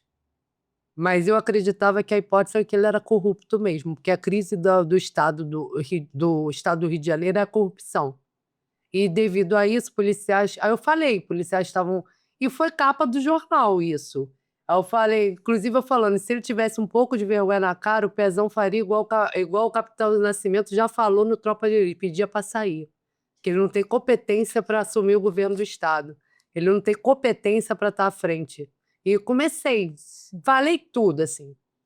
Aí, quando meu marido nem estava em casa, quando meu marido chegou, tá vendo a equipe de jornal saindo, ele falou, eu já vi que, mais uma vez, né? Eu falei, não ia conseguir. Aí, daqui a pouco, quem era o porta-voz da polícia? Ivan Blas, tenente-coronel Ivan Blas.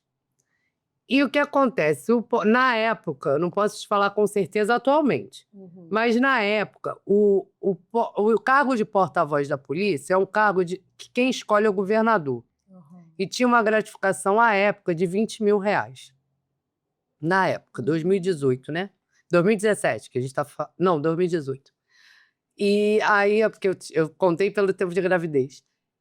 E o que acontece? O Ivan Blas, ele era uma celebridade na polícia, né? Ele fazia coisas para a Rede Globo, era muito bem conceituado com o governador Pezão, enfim, era o porta-voz, embora na época ele assumiu erradamente, porque ele tinha tantos contatos que, apesar de porta-voz ser um cargo de tenente-coronel para cima, ele era major e era porta-voz. Olha. E o que aconteceu? Ivan Blas achou que eu fui contra a honra do governador. A honra do governador que depois foi preso por corrupção, né? E ele enviou várias viaturas para minha casa para me prender. Só que, assim, pelo regulamento da Polícia Militar, se o policial, não digo crime como homicídio, mas eu estou dizendo assim, vamos botar, transgressões disciplinares, que é algo assim interno. Uhum. Se o policial está de licença para tratamento de saúde própria, não pode ser interrompida para ele responder. O DRD dele, que é o que é quando a gente causa uma transgressão, a gente faz uma transgressão, é dado para a gente um DRD. O que é isso? Documento de razão em defesa. Eu tenho 5 dias para botar minha defesa e a pessoa vai me julgar. Uhum. E sempre vai dar ruim, porque quem te pune, quem te julga é aquele que te puniu. E se te puniu, ele já vai querer te punir mesmo. Mas, enfim, é o que a gente às vezes chama... É outra coisa que está obsoleta, é o regulamento da polícia. Obsoleto. Aí ele mandou várias viaturas para me prender, para eu estar no QG. Aí chegando lá no QG... Estava com 5 meses de Estava com gravidez? 5 meses de gravidez. Grávida de gêmeos. Aí cheguei no QG. Até então, eu mandei uma mensagem para o Ivan Blas. Mandei a mensagem assim, eu estou sendo... ele botou assim para mim, camarada, você só vai responder os seus DRDs. Você sabe o que você fez e você vai responder os seus DRDs. E o que ele deu a entender? Que eu ia lá, pegaria os DRDs e responderia. Uhum.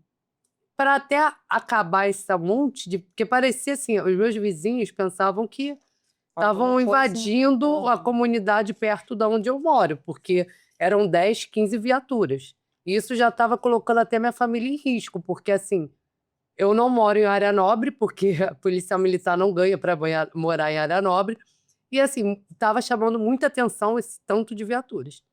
Só que eu cheguei lá, ele não estava, mas aí o motorista dele estava lá e falou assim, a gente já estava indo na tua casa tentar te buscar de novo. Aí eu falei, não precisa me buscar não, que eu já estou aqui. Aí me botaram numa sala. Meu marido foi junto, mas meu marido achou que ele só ia... Daqui a pouco me separaram do meu marido. Meu marido tentou entrar, não deixava, e me trancaram numa sala. E eu tô trancada na sala, dentro da Seconsog, que é a parte de porta-voz da Polícia Militar. E eu começo a bater, falar, eu não posso ficar aqui não, eu tenho que me alimentar, eu tenho remédio de pressão para tomar, o meu remédio é de 6 em 6 horas, eu achei que eu só ia pegar, não. Aí nisso uma major policial ligou para uma FEM, ligou para o Marlise, acho que é Marlise na época dela. Aí ela ligou para o Ivan Blas. Aí o Ivan Blas falou assim, não, ela vai ficar aí presa, que ela já está presa. E vamos só esperar o corregedor Pimenta. Não, eu só estou esperando o Pimenta para ver se ela vai ser conduzida para a unidade prisional ou não. Eu com a barriga para a unidade prisional, que é onde o policial comete crime. O policial rouba, mata, faz alguma coisa de criminal, ele é preso na unidade prisional. Ele é acusado, né? Sim. Ele é acusado de algo, ele vai para a unidade prisional. Sim. E detalhe, não tinha mulher na unidade prisional e nem lugar para mulher. Que isso. E ele falou que eu tinha que ficar lá esperando. Porque ela não quis ir contra a honra do nosso governador, então agora que aguente as consequências. E aí me chega o capitão Michael, hoje em dia ele deve ser coronel, tenente-coronel, mas assim, eu entendo que ele era mandado pelo Blas, e ele falou assim, eu vou te conduzir à corregedoria. Aí nisso, meu marido me encontra ali e fala, ela está sendo presa? Aí ele, não, que eu saiba, não sei, ninguém me falou nada. E me conduz assim, igual vagabundo mesmo, já viu? Conduzir. Que Fui lá e fui isso? conduzir à corregedoria, né? Que era no QG na época. o próprio QG. Só que eu já saí de lá passando mal, porque já tinha passado a hora do meu remédio e a minha pressão devia estar lá no alto, não comer 6 horas. Fiquei presa 6 horas numa sala. Isso. Aí, nisso, eu lembro que eu entrei pra corregedoria e meu marido, não, eu vou ver o que eu posso fazer e não sei o quê. Aí, porque meu marido também não entendia, não é policial militar, não entendia nada, e eles tratando meu marido mal. Se a gente quiser, a gente expulsa daqui de dentro, que não sei o quê, tratando mal. Blas falando que se qualquer coisa prendia o meu marido por desacato. Tortura Tortura. Aí eu entrei na corregedoria, eu lembro que eu entrei, aí eu lembro que eu botei a minha mão assim, em cima de um papel, tinha uns papéis assim, e eu começando a passar mal. Quando eu levantei a minha mão estava certinha de suor no papel. Aí eu falei assim, você tem... Era uma major, a mulher. Aí eu falei assim, você tem um aparelho para ferir pressão? Ela não. Eu falei, porque eu tô passando mal. Ela, mas como você tá passando mal? Como eu tô Aí grávida. eu falei, porque eu tô há 6 horas presa numa sala. O quê? Ela, não, você não acabou de... Eu não que... Ela nem sabia. Tipo, os homens fizeram e ela foi lá achando que eu tinha acabado de chegar. E eu falei assim, eu peguei o celular, liguei pro meu marido, falei assim, dá teu jeito de entrar, eu tô passando mal. E eu não lembro de mais nada. Eu lembro que eu ainda falei assim, eu vou no banheiro, eu fiz menção de levantar, não sei, e não lembro de mais nada. Aí, nisso, quando meu marido empurrou, entrou à força, quando ele entrou, eu tava no chão convulsionando. Nossa. Aí essa major segurando a meu rosto, né, botando de lado, e meu marido, isso é um absurdo, é aquela coisa, ela tá nos fia, aquela coisa toda. Ali eu descobri que tinha um coronel médico que ficava 24 horas no QG, até então eu não sabia disso. Quando ele entrou na sala, ele foi chamado, eu tive mais 2 convulsões na frente dele. Aí meu marido disse que ele ligou pro GESA, que é o Grupamento de Salvamento da PM, e falou assim, olha, vem que tem uma grávida, possivelmente eclâmpsia. E nisso me levam para o hospital da PM. Quando eu lembro, eu não lembro de nada, que eu estava desacordada, mas assim, quando eu fui acordando, eu lembro de flashes. E um dos flashes que me marcou foi que eu botei a mão no vestido, era um vestido amarelo que eu estava, eu botei a mão nele e eu senti tudo molhado. Aí eu falei assim, estourou minha bolsa, não pode, 5 meses, meus filhos vão morrer, eu lembro muito disso. Aí foi feito os exames, não era a bolsa, era muito suor. Só que nos exames aparecia... E assim, até então, o Dante e a Helena estavam com o mesmo peso, mesmo comprimento, tudo igualzinho. Tudo igual. Chegou lá, o médico, um dos médicos chegou, era um médico civil, não me recordo o nome, falou assim, a placenta, devido às convulsões, a placenta do G2 foi afetada. O G2 é o Dante. Aí eu falei assim, o que isso significa? Aí ele, significa que a partir de hoje vai ser muito difícil ele se desenvolver. E o meu mundo cai ali, mas assim, até então, fiquei uma semana internada, outra arbitrariedade do Ivan Blas, ele deu ordem. Olá, seja bem-vindo. Opa, vai! Opa! Vai você. Vou só te dar um abraço. Ai, o senhor tá aqui, comando. Tudo bem? Tudo bem. Como Tudo vai? bem, que prazer. Eu invadi o podcast que eu Isso também. Vai vir aqui para participar aqui eu também um participei dia. ali do outro evento, Não, soube outro que você dia. tava- Outro dia, vem. Que maravilha, bem sim, será muito bem-vindo. Isso, deixa só um abraço pro pessoal que tá assistindo. Da casa de Tinoca. Tá bom? Podcast hoje está policiado. Totalmente policiado. Nós paramos aqui para tirar uma foto aqui com o alto comando.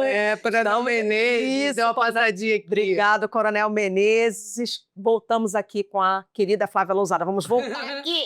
Tá demais Aí, esse podcast. assim, uma outra arbitrariedade que acontece. Ele deu ordem para eu não levar nenhum exame do hospital. Eu saí sem o ban do hospital, eu Sem saí a sem conta exame, sem própria. nada. Sem nada. Só que até então, conforme eu fui indo, o Dante realmente não ganhava peso, o Dante realmente não... A Helena ganhava 5, 10 gramas, o Dante ganhava 1. Mas a minha ginecologista falou, olha, Flávia, tá tudo bem, não precisa se preocupar, porque gêmeos é assim mesmo, gêmeos sempre um ganha mais peso que o outro e tal. vamos tentar manter. Porque o que acontece também, quando aconteceu isso tudo no HCPM, foi pensado numa situação de cesárea, mas não dava, porque 5 meses, o risco de óbito dos dois é muito grande. E aí eu falei com a minha ginecologista, ela, mas você não tem esse exame? Eu falei, não me liberaram. E eu tenho os e-mails que eu mandei na época pedindo os exames, e não me liberaram. Aí o que aconteceu na época, né? Conta a crueldade. Aí o que é mesmo? A gente tem que pensar positivo. Ela sempre, né, não querendo me deixar mais nervosa. Só que, assim, ela falou: o importante agora é tentar manter essa gravidez até onde der. Vamos tentar evitar fazer o prematuro, porque não vão. E ela sempre falando. Sim. Só que eu não aguentei muito, porque o Dante chegou a um ponto que o Dante não ganhava mais nada. Tu não estava se alimentando. A Helena, exatamente. Aí o médico, quando eu fui na médica, a médica falou: seu filho tá passando fome na sua barriga. Meu Deus. Cara, quando falou, eu até me arrepio, que eu falei assim, gente, você sente um misto de culpa e um misto de tudo. Porque você fala, cara, o lugar que a pessoa tá mais acolhida é dentro da barriga, meu filho tá passando fome. Olha isso. E aí falou, vamos fazer o parto assim mesmo. Aí eles nasceram em junho. Você estava com 6 meses. Eu estava com 5 meses em fevereiro. A situação do Blas foi em fevereiro. Aham. A gente conseguiu manter até 30 e pouquinhas semanas, não chegou a 40. Mantemos bem. Só que o problema é que o Dante, assim, a Helena nasceu com 2 quilos e pouco, o Dante nasceu com 1. E aí nisso, o Dante começou a ficar na UTI. O Dante ficou 3 meses na UTI.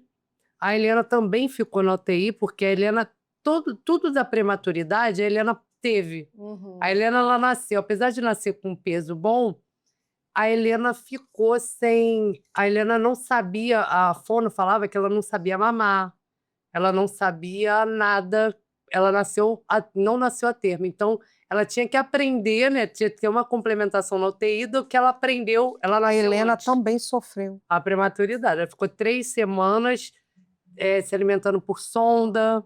Eu lembro que era a Copa do Mundo, foi em 2018. E eu lembro que, assim, o pessoal falava, o Brasil ganhou, o Brasil perdeu, e passei tudo lá na UTI. O que mais me matou na UTI, assim, foi lavar porque, assim, eu comprei toda o enxoval, né, e no final eles não usavam, porque na UTI só usa a touca, a luva e as meias. E, assim, o Dante, ele tinha muitas intercorrências. E eu lembro que o pior dia foi quando eles falaram que eu não podia mais ficar com o Dante. Porque me deram alta e falaram, não, você pode vir ficar o dia inteiro aqui, mas você não pode mais ficar internada. Nossa, parecia que eu estava deixando meus filhos lá. Não queria ir. A mãe é terrível, né? Vou confessar um pecado aqui. Aí eu falei, meu Deus, eu tenho que dar um jeito de ficar aqui, não é possível. Eu comecei a falar que eu estava passando mal, mas eu senti que não ia pegar. Eu não sei de onde tirei essa ideia, porque eu sempre, devido à profissão, eu sempre fiquei muito com infecção urinária. Aham. Porque é difícil um banheiro na rua, pra gente é muito difícil. Então, por eu, às vezes, demorar a ir ao banheiro, e eu lembro que muitas vezes que eu fiquei... Eu fiz essa associação lá, né? Muitas vezes que eu fiquei com infecção urinária, a minha urina saía sangue. Aham. Aí eu ouvi uma enfermeira falando que uma mãe que acabou de ter o bebê, ela não podia ter alta porque ela estava com infecção urinária. Aí você buscou esse recurso. Aí eu liguei pro meu marido e falei, amor, traz uma agulha de insulina. Não. Compra na farmácia. Aí ele, mas pra quê? No hospital não tem, você tá com... agora você tá com açúcar alto e tal. Eu falei, não traz. Aí eu falei, eu tô sentindo muita dor. Eu já sabia os sintomas todos de infecção urinária, né? Aham. Aí eu falei, eu tô sentindo muita dor, ardência, tudo. Aí ela me deu o pote. Aí eu fui lá no banheiro, pim. Aí eu falei, seja o que Deus quiser. Gente, uma Aí eu mãe, consegui ainda 5 dias, porque eles realmente acharam que eu tava com infecção urinária, né? Eu não tomava os remédios, porque eu sabia que eu não tava. Mas depois dos 5 dias, eles falaram, olha, não tem jeito, você tem que continuar cuidando da infecção, que ela não ia passar nunca, né? É. E cuida da infecção diária em casa e tal, só que assim, foi um período muito ruim, Muito difícil. porque só quem é mãe de TI sabe. Sim. Às vezes o Dante, hoje ele mamou 2 ml. Nossa, eu ia para casa, aqueles 2 ml embalavam o meu sono, sabe? Aí quando eu chegava, olha, ele retroagiu. Aí acabava, parecia era uma montanha-russa. Tinha dia que teve um dia lá que eu cheguei e o médico falou assim: ó, hoje vocês não vão poder entrar porque vai passar por uma desinfecção que um bebê morreu. Ah, E aí, aquela coisa, você quer torcer que não seja o seu, mas você se culpa por torcer que tem que ser de outra mãe. sim. E eu lembro que o médico falou para mim: olha, certeza eu tenho que você vai sair com ela nos braços. E eu pensei, aquilo ali, eu ficava toda hora, porque o Dante tinha muitas intercorrências. E a intercorrência principal, ele fazia hipoglicemia refratária. Por mais que dessem alimentação contínua por tudo, a glicose dele baixava. Entendi. Então, eles suspeitaram de um tumor. E ele saiu da UTI para fazer esse exame. E nisso, veio imagem sugestiva leucomalácia, que acendeu o meu alerta. Mas o Dante, quando a gente saiu da UTI depois de 3 meses, eu achei que eu estava ganhando a minha vida de volta. Sim. Eu me sentia feliz, eu agradecia a Deus. Agora, graças a Deus, está tudo certo. E o Dante, ele fazia as mesmas coisas que a Helena. Era engraçado, porque eu falava, Dante, ele ria. O Dante sempre foi sorrisão. Ele ria, ele foi o primeiro a levantar a cabeça, ele foi o primeiro a rolar a barriga para baixo. A Helena não levantava a cabeça, e o Dante tinha hipertrofia, vamos botar assim, espasticidade. Sim. A Helena era hipotônica, porque a Helena era toda molinha. A Helena começou a me preocupar, não Sim. o Dante. E eu fui, na época, até hoje, meu plano é Unimed, a gente foi nos 22 neuropediatras da Unimed, e todos eles, a resposta era a mesma. Atraso por imaturidade, mãe, você está botando doença onde não tem, e vida que segue. E você acha que o problema dele veio disso? Não tenho dúvida. Hoje eu posso te falar. Diagnóstico tardio. O Ivan Blas... Não, tá. não. O Ivan Blas eu não tenho a menor dúvida. Que ele isso. mutilou meu filho dentro da minha barriga. E teu sentimento com relação a isso? Então, eu falo que Deus, né, a pessoa, ela pode enganar todo mundo durante algum tempo, não o tempo todo. Hoje em dia, o Ivan Blas, por ter torturado aquele porteiro, né, ter invadido Sim. numa operação que tenho lá muitas dúvidas sobre a legalidade. Aliás, eu não tenho dúvida quanto à legalidade, que é uma operação ilegal. Mas eu tenho muitas dúvidas qual era o real objetivo dele ali. Porque desde o momento que tem uma operação para pegar um dos maiores traficantes do Rio, a princípio, né? E não é falado para ninguém, eu dificilmente acredito que era uma operação que iria parar na delegacia. Então, graças a isso, ele hoje em dia está sem porte de arma, ele está sem função pública. Eu acredito muito na lei da semeadura, que se planta, que se colhe. Sim, eu acho que, assim, se tem 2 leis no mundo, no Brasil, vamos botar assim, que funciona, é a lei da pensão alimentícia e a do retorno. Porque assim, embora eu tenha também posto na justiça e tudo mais, isso ainda está rolando, mas assim, não foi nem por mim que aconteceu isso tudo. Então, eu acho que é aquilo, a pessoa, a essência dela, a de crueldade, né, que o meu filho aprendeu ainda dentro do meu ventre como é perigoso o poder na mão dos maus, né? Sim. E, assim, a essência dele, ele plantou, ele está colhendo, e eu acredito que a colheita dele ainda tem muita coisa pela frente. Eu também acredito. E Dante também passou por uma aprovação também na creche, né? Isso, porque o Dante, o que acontece? Eu lembro, né, só da história do Dante, Sim. eu lembro que quando foi me dado o diagnóstico, eu fui num lugar, eu não acreditava que ele tinha mais nada. Até que eu fui vacinar ele numa clínica da família, a diretora da clínica chegou para mim e falou, você já levou ele a algum lugar? Eu falei, não, ele não tem nada. O médico falou que é atrás de prematuridade. Ela falou, leva em tal lugar e tal, que um famoso que caiu de um helicóptero fez a reabilitação toda lá e tal. Aí eu levei. Aí eu já levei com a ressonância, já levei com outros exames.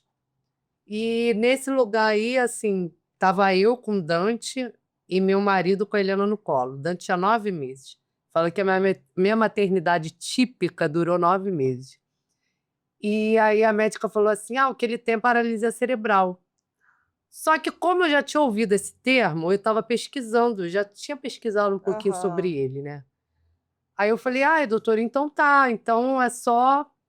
E era um local gratuito, era um local que as pessoas poderiam acessar gratuitamente. Aí ela falou assim para mim, ela falou assim, você tem profissão? Aí eu pensei o quê? Poxa, apesar daqui ser, né, isso tudo de última ponta, ela tá me perguntando porque vai ver que ela quer passar um tratamento caro. Sim. E como aqui vai muita gente gratuitamente, ela quer saber se eu tenho condições de pagar. E eu com Dante no colo. Aí eu falei, eu sou sargento da Polícia Militar, o que a senhora passar, pode ter certeza que ele vai ter. Aí ela, então, mãe, aproveita que você é jovem, tem profissão, esquece seu filho e foca na sua vida. Quando ela falou isso, eu pulei placas. Oi? Aí eu falei, não, mas olha só, eu estudei. A neuroplasticidade tem algo chamado neuroplasticidade, que é quando uma parte do cérebro é lesionada, se for estimulada, a parte mais próxima faz aquela função. É por isso que as pessoas com AVC se recuperam. Sim. Pois isso, aí ela, mãe, se você fizer uma terapia ou 1000, o resultado é o mesmo. Nada. O seu filho, você só vai ter 2 trabalhos com ele. Ele vai ficar a vida toda acamada, você só tem que virar ele de um lado e virar ele de outro para evitar ter muita escara. Escara são as feridas que vão abrir no corpo dele, porque ele só vai ficar a vida toda acamada. Eu estou te falando isso para você não entrar numa vibe que muita mãe entra de eu vou fazer um milagre. Daqui a 20 anos, você vai ver que perdeu 20 anos da sua vida à toa. Você quer se realizar como mãe? Aproveita que o Papai do Céu foi bom para a senhora e te deu uma filha. O Dante, ele estava molhado de lágrima, porque eu só soluçava. Eu tava assim, de um jeito que eu já parecia que ela tava... já viu quando você faz eco? Eu só ouvia depois disso assim, ele vai ficar a vida toda acamada, ele vai abrir escara, você só tem que virar de um lado pro outro. Eu parecia que aquilo estava se repetindo como uma gravação. E ela ainda fala assim, ele dificilmente vai se alimentar pela boca, tá? Quando começar a fazer os alimentos, vai se fazer uma tráqueo. E eu chorava. Aí meu marido, que teve a presença de espírito, aí falou assim, a senhora já falou tudo, né? Vamos embora, Flávia, a gente não tem mais nada a fazer aqui. E o Dante molhado. E eu chorando. E nisso eu estava de licença para tratamento de saúde. Eu estava ainda de licença porque quando você tem um filho prematuro, tem uma normativa que diz que quando ele é prematuro e vai para a UTI, a licença só começa a contar depois que ele sai da UTI. No meu caso, eu tive 2. Então, só quando o último, que foi o Dante, começou a contar minha licença. Então, eu ainda estava de licença, porque eu peguei férias, peguei um monte de coisa.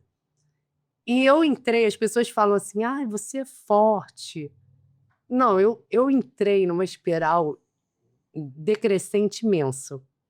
Ali eu morria. Literalmente, quando a gente recebe um diagnóstico assim, a gente morre. Eu morri ali.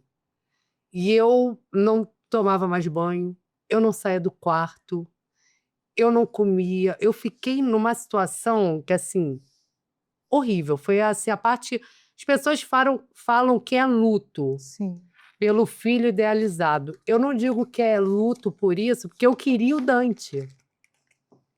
Deus sabe que eu nunca quis a paralisia cerebral. Claro. Mas eu sempre quis o Dante. Sim. Sabe? Eu nunca... Tá sonhado, né? O Dante, assim, eu não imagino, mas você queria um filho saudável? Não, eu queria o Dante. Mas eu nunca quis a paralisia cerebral, eu nunca pedi, eu fiz todos os acompanhamentos, mas eu queria o meu filho. Com certeza. E, assim, ali, aquele diagnóstico parecia assim, morreu, meu filho vai ficar acamado. E a gente se revolta com Deus. Não pode, eu penso assim, eu me mostro muito nas minhas redes sociais como humana. Não adianta eu falar pra você, assim, eu querer passar uma perfeição que eu não tenho. E naquela hora eu me revoltei com Deus. Eu falava, meu Deus, eu aceitaria o senhor me deixar tetraplégica, o senhor me deixar... Eu sou polícia, eu aceitaria ser baleada, mas se eu pudesse olhar meu filho andando, falando, se eu pudesse só mexer os olhos, mas contemplar o meu filho fazendo tudo que qualquer pessoa faz, a maioria das pessoas faz na infância, eu seria feliz e tal.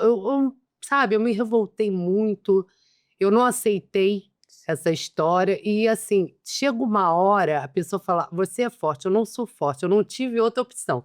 Sim, você foi crescendo forte. Chegou aquela hora É. que o Dante, eu lembro uma hora que o meu marido ia trabalhar, eu estava de licença, e eu ia trocar a fralda do Dante e tal.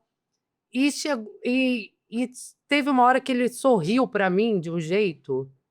Eu tenho até essa foto aqui, que eu botei ele no colo, ele me olhou com aquele olhar apaixonado e sorriu. E aí, naquela hora, cara, peraí, essa criança, ela não tem condição de buscar terapia.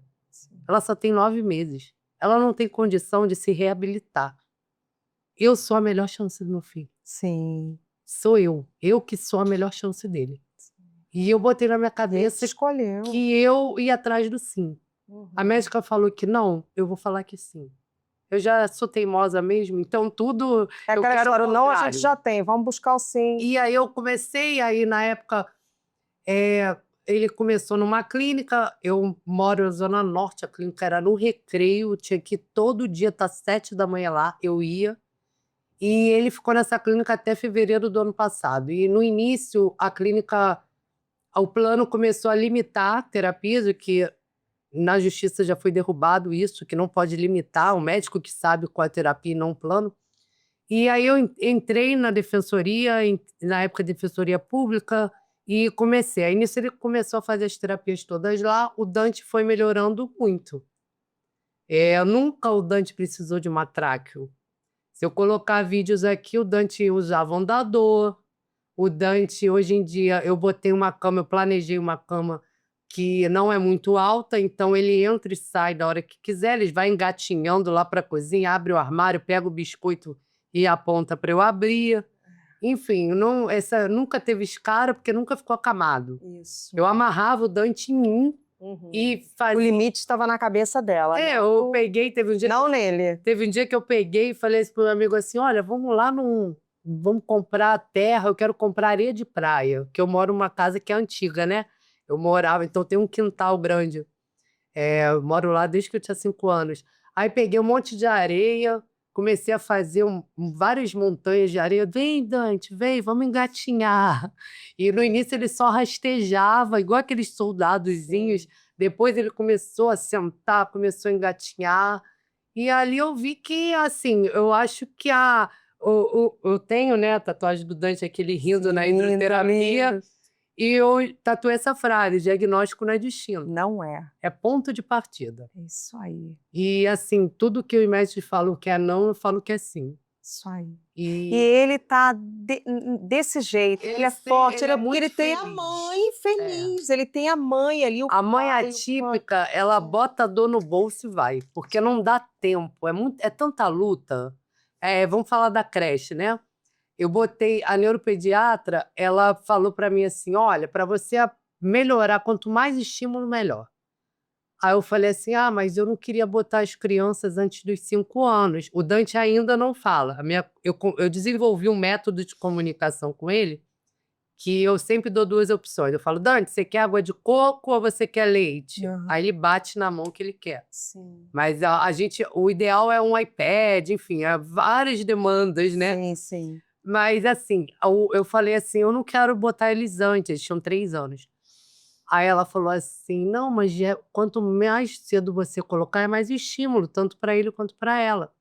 Porque a minha ideia, com 3 anos, a Helena não falava, porque ela teve realmente o atraso da prematuridade.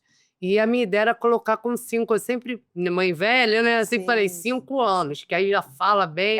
Já sabe se expressar, já sabe que... expressar. Aí me falaram dessa escola, é próximo da minha casa, a escola Tempo de Construir, que tinha escola e tinha creche. E tinha aberto essa creche, creche, escola Tempo de Construir.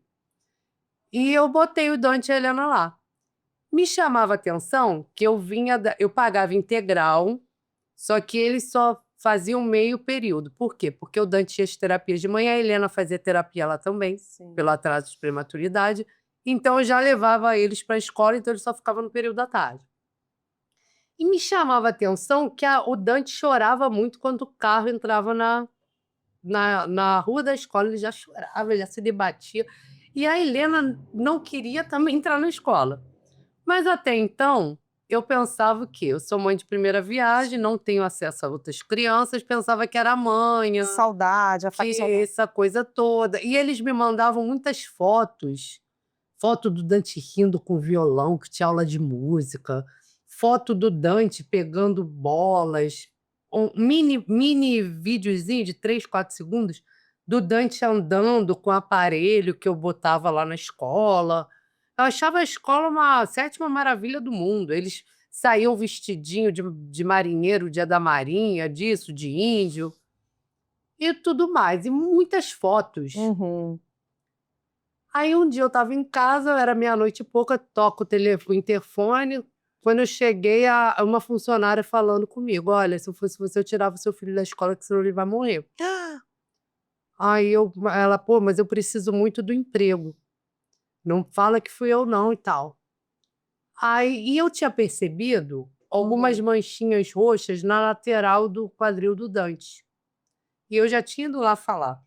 Só que elas falaram que isso aí é porque ele se esbalda no parquinho. Olha só isso. Aí me mostrava esses vídeos.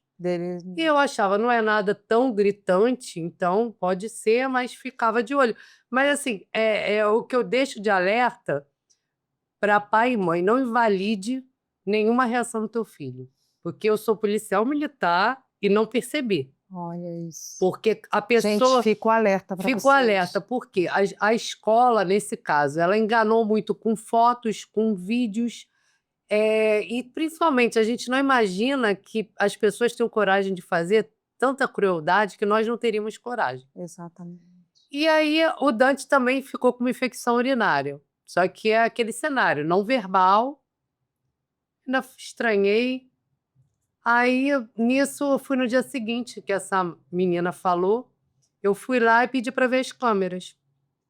E eu, assim, quando falo em filho, a gente fica meio explosivo, né? Fica. Aí eu falei: não, quero ver as câmeras e tal. Aí ela: faz o seguinte, só com a ordem da Daniele Bonel. Daniele Bonel é a dona da escola. Passa aqui amanhã. Mas aí eu já, malandra, pedi por escrito. Eu falei: você pode recibar para mim? Uhum. Aí me recibou, que aquela é a prova que eu pedi a câmera. Sim. E no dia seguinte a resposta é que foi só com ordem judicial, porque as câmeras que tem na escola gravaram outras crianças, então só com ordem judicial. Aí na hora que ela falou isso, eu fiquei uma arara. Vontade de pegar. Aí eu comecei a falar: mas como assim? Aí meu marido me dá um chute por baixo da mesa. Não, sabe o que é? Que nós... desculpa até, minha mulher tá nervosa, né? Mãe atípica. Mas é porque a gente só queria porque a terapeuta ocupacional pediu só pra gente verificar, a gente quer as câmeras só pra verificar a posição, como ele pega, a pegada dele no copo, pra poder avaliar a motricidade fina. Aí eu falei: agora eu entendi o chute. Era pra, tipo, cala a boca. Deixa. Aí o que ela fez? Olha, já que tá assim, a gente só vai deixar alguns segundos, porque tem muita gente para fazer, coisa e tal. E assim, eu tenho um sistema de câmera em casa. Então, assim, era o mesmo sistema de câmera. E o que ela fez? Ela botou, num dia específico, o Dante estava de costas, sentado, de costas para a câmera. E ela correu com a câmera. Ela correu, assim, 3 horas. E eu vi que nessas 3 horas, dois enxergam mais do que um. O meu marido focou que, 3 horas ele tá na mesma posição. E nem sai... como assim? Na mesma posição. E eu foquei que eu vi um negócio preto aqui. Aí de lá a gente foi para as 21 ADP. Cheguei lá e já falei: meu filho tá sendo... Aí meu marido: não, vamos. Mas antes eu liguei para a neuropediatra dele. falei com ela, ela falou, não, se ele tá longos... Ela falou assim, se ele tá longos períodos na cadeira, isso já é Já mostrado. configura, sim. Só que eu pensei que era isso. Quando pegou aí passou um tempo, eu não levei eles mais para a escola com a desculpa que estava doente, mas eu não queria alarmar para ela não apagar Uhum. as imagens. Quando saiu tudo certinho para recolhimento das imagens, né? E aí eu tive acesso através de advogado, eu vi que o negócio não era nem um terço do que eu imaginava. O Dante era amarrado Que na cadeira choque, meu Deus. e ele ficava às 6, 8 horas, o que fosse lá, amarrado, sem água, sem comida, porque quem não bebe não... E eu reparei que nenhuma criança que usava fralda, porque depois eu comecei a ver as outras salas, nenhuma criança que usava fralda bebia água. Era dado só 2 dedos de água de um período de 8 a 12 horas. Meu... Tinha criança lá que estava 12 horas de período integral e só bebia 2 dedos de água. Que isso. Aí na hora eu estava tão transtornada que eu olhei, aí a minha advogada falou assim, nenhuma bebe água, não tô entendendo. Eu falei, eu tô. Quem não bebe não urina, não tem trabalho. Não pra dá trocar trabalho. fralda. Então essa faixa é porque ele já estava... A faixa era porque ele era amarrado mesmo. O meu filho, ele andava com apoio, ele anda com apoio, ele se deslocava com apoio. Aquela cadeira não era para ele ficar, era para ele ficar, exemplo, tô pintando, vai pintar em pé. Sim. Vai pintar sem, igual as crianças. Sim. Era para isso. Mas o que elas faziam? Elas amarravam ele e, por exemplo, ele tinha 3 anos, fácil de colo. Vamos dizer que é ali naquela porta que ele ia tirar a foto. Você acha que eles desamarravam? Não. Eles arrastavam, pegavam aqui a cadeira e ia arrastando com ele, amarrado, e ele saculejando. Quando eu vi a cena, eu falei, as manchas roxas no lateral do quadril dele. porque ele ia batendo na madeira da cadeira, porque eles fizeram tudo muito mal feito, ia batendo conforme era arrastado em cima da cadeira. Você chorou? Nem te conto. Meu Deus. Porque o pior ainda estava por vir. Eu tinha falado que eu tinha uma mediadora. A escola disse que já tinha mediadora. Tem uma cena que o Dante é desamarrado para ser posto num cavalinho no dia da independência. E eles botam ele no cavalinho para tirar foto. Aí, nesse dia, o Dante, quando ele é desamarrado, ele está totalmente dormente. Pela rigidez do corpo dele, você vê que ele está dormente. Quando bota ele no cavalinho, ele está tão dormente que ele cai. Quando ele cai, ele bate, mas bate com a cabeça em cheio no chão. E elas começam a rir e imitar por coisa dele. Até tinha uma coordenadora, Nayara, ali, que ela ri e começa a imitar ele. A Raquel também começa, e uma só que bota a mão na cabeça, como quem diz, meu Deus, a pancada foi forte. Ai, gente. E aí, no outro dia, ele tenta... O quê? O meu marido, no primeiro dia, eu e meu marido vimos as cenas. Gente, O meu marido passou mal, foi direto para o hospital com pico de pressão. não tem como. Quem teve que ver tudo ali com a advogada fui eu. Flávia. E eu, assim, a pior cena foi essa que eu vou te falar. A mediadora desamarra ele para ele poder tirar as fotos. Depois, ele luta para não ser amarrado. Ai, Eu até boto tem essa parte no Instagram, até depois te passo. Ele luta. Aí ela não consegue amarrar ele, ela chama a professora. As 3 são réis, né? As 6 foram condenadas. A dona da escola, Daniele Bonel, que ela dava a ordem para amarrar ele. A Samanta era a mediadora e a Vitória era a professora. Aí a Samanta é a mediadora dele. Aí chama a Vitória, porque o Dante, pela espaticidade dele, tem muita força. Então ele luta para não ser amarrado. Aí a Samanta, a mediadora dele, bota a mão no saco escrotal dele, vai levantando ele pelo saco e vai apertando até ele desfalecer de dor. Ai, meu... Quando ele faz assim, aí ele tá presa fácil para ser amarrado. E essas pragas estão aonde nesse exato momento? Ainda estão soltas, Eu não porque acredito. elas foram condenadas cada uma a 3 anos, porque são réis primárias, né? E foi, assim, muito difícil para mim chegar a esse ponto. Por quê? Uma das advogadas subscreveu porque se descobriu que ela era amiga de uma funcionária. Então, ela estava jogando contra o tempo todo. Ela perdeu prazos de queixa-crime, ela perdeu várias coisas porque era amiga de uma professora da Daniele. Então, ela estava jogando contra, ela subscreveu, saiu. E foi aí, nesse ponto, que eu falei pro meu marido, Julián, eu vou ter que fazer uma coisa. Ele, o quê? Eu vou entrar na faculdade de Direito. Porque o Dante, ele... Nasce uma advogada. eu falei, porque eu fiquei Você tão... e suas profissões nasceram da sua da dor. vivência, da sua dor. A polícia foi pelo assassinato da minha mãe Sim. e a faculdade de Direito foi pelo Dante. Porque eu já estava num processo com a Unimed, do plano de saúde, e isso para mim foi a gota d'água ter sido feita literalmente de otária pela advogada. Uma das advogadas, eu tinha duas, só que uma eu não entendia, porque assim, como policial, eu entendi a polícia militar ostensiva. A gente pega a situação na rua, do momento que a gente leva para a autoridade policial, que é o delegado, é eles que conduzem. Então, não se tem um conhecimento jurídico tão amplo como se numa faculdade de Direito. E me revoltou tanto a situação dessa advogada específica. A gente perdeu queixa-crime. Tem uma situação que o Gabriel Monteiro, ele chegou lá em casa. Sim, rapaz, ele chegou, que ele foi o primeiro a me dar voz com a situação do Blas. Aí ele foi lá em casa, pegou o Dante no colo. E tem isso no YouTube, enfim. Sim.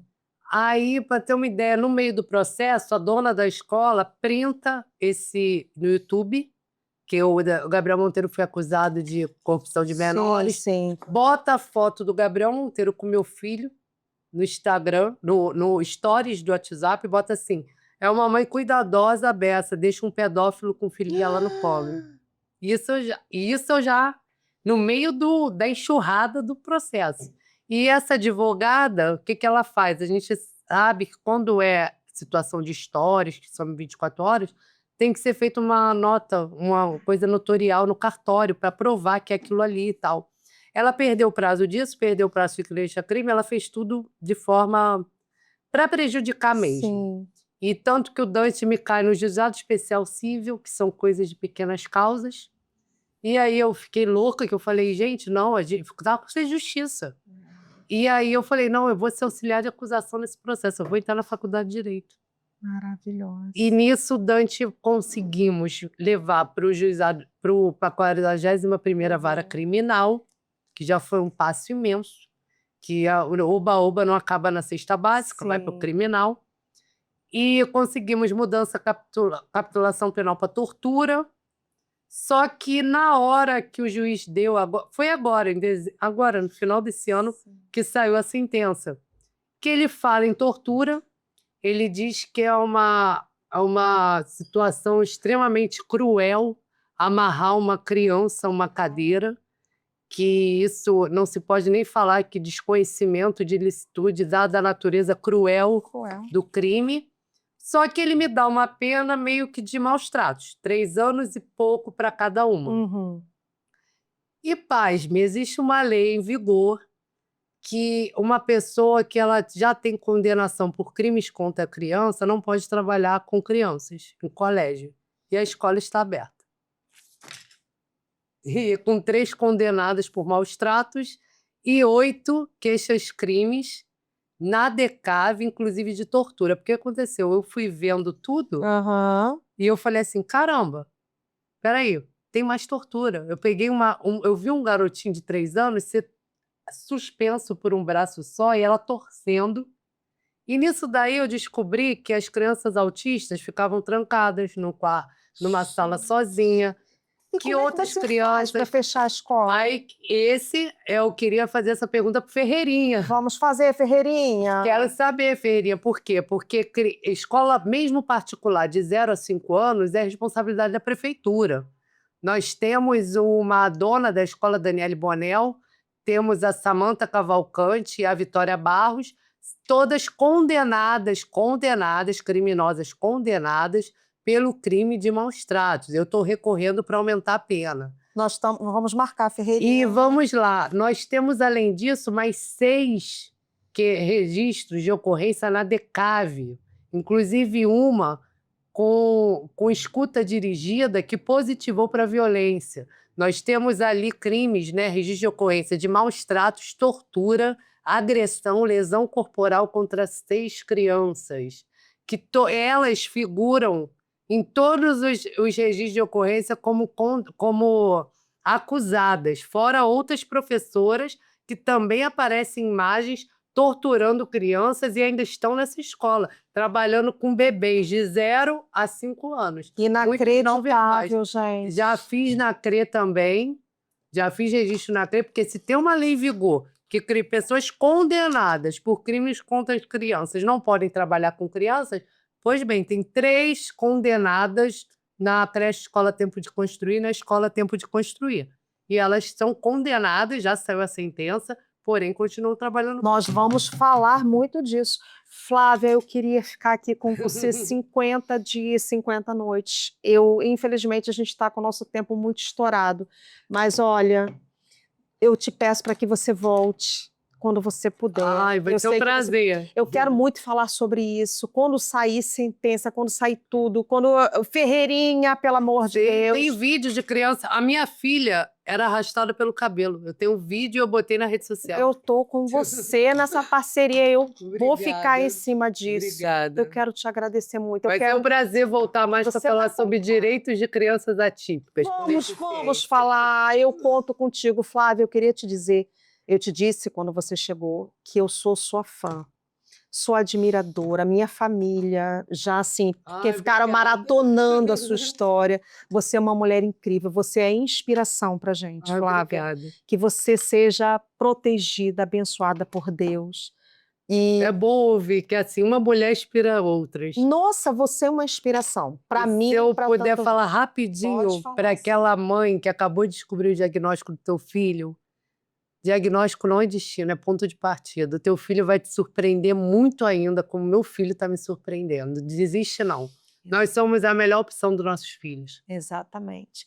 Gente, olha, eu tô aqui emocionada, já chorei, já ri. A Flávia é uma mulher incrível. Não percam esse programa, nós vamos colocar os cortes no Instagram, no TikTok. Ah, bom. Vou te marcar. Me marca pra mim. Isso aí, com certeza. A Flávia vai entrar em collab com a gente. Sigam ela, ela já tem muitos seguidores. Mas quem puder se inteirar dessa história linda, porque é uma inspiração, inspira outras mães atípicas, mulheres que querem ingressar na Polícia Militar. Ela tem histórias assim incríveis. E eu estou muito honrada em te receber. Obrigada. Sigam a Casa de Noca. Obrigado, obrigado, meu povo lindo, meu povo próspero. Eu estou aqui meio engasgada. Minha vontade é de chorar muito aqui. Mas eu estou muito feliz com esse podcast. Curtam, compartilham. Sigam a Casa de Noca, tá? Um beijo grande para vocês. Até a próxima, meus amores. Beijo, obrigado pela audiência, por tudo. E nós estamos também na TV Mais do Rio Grande do Sul. Eu vou te um abraço aí para galera do Sul. Obrigado, Flávia, mais uma vez. Tchau, Obrigado, meus amores.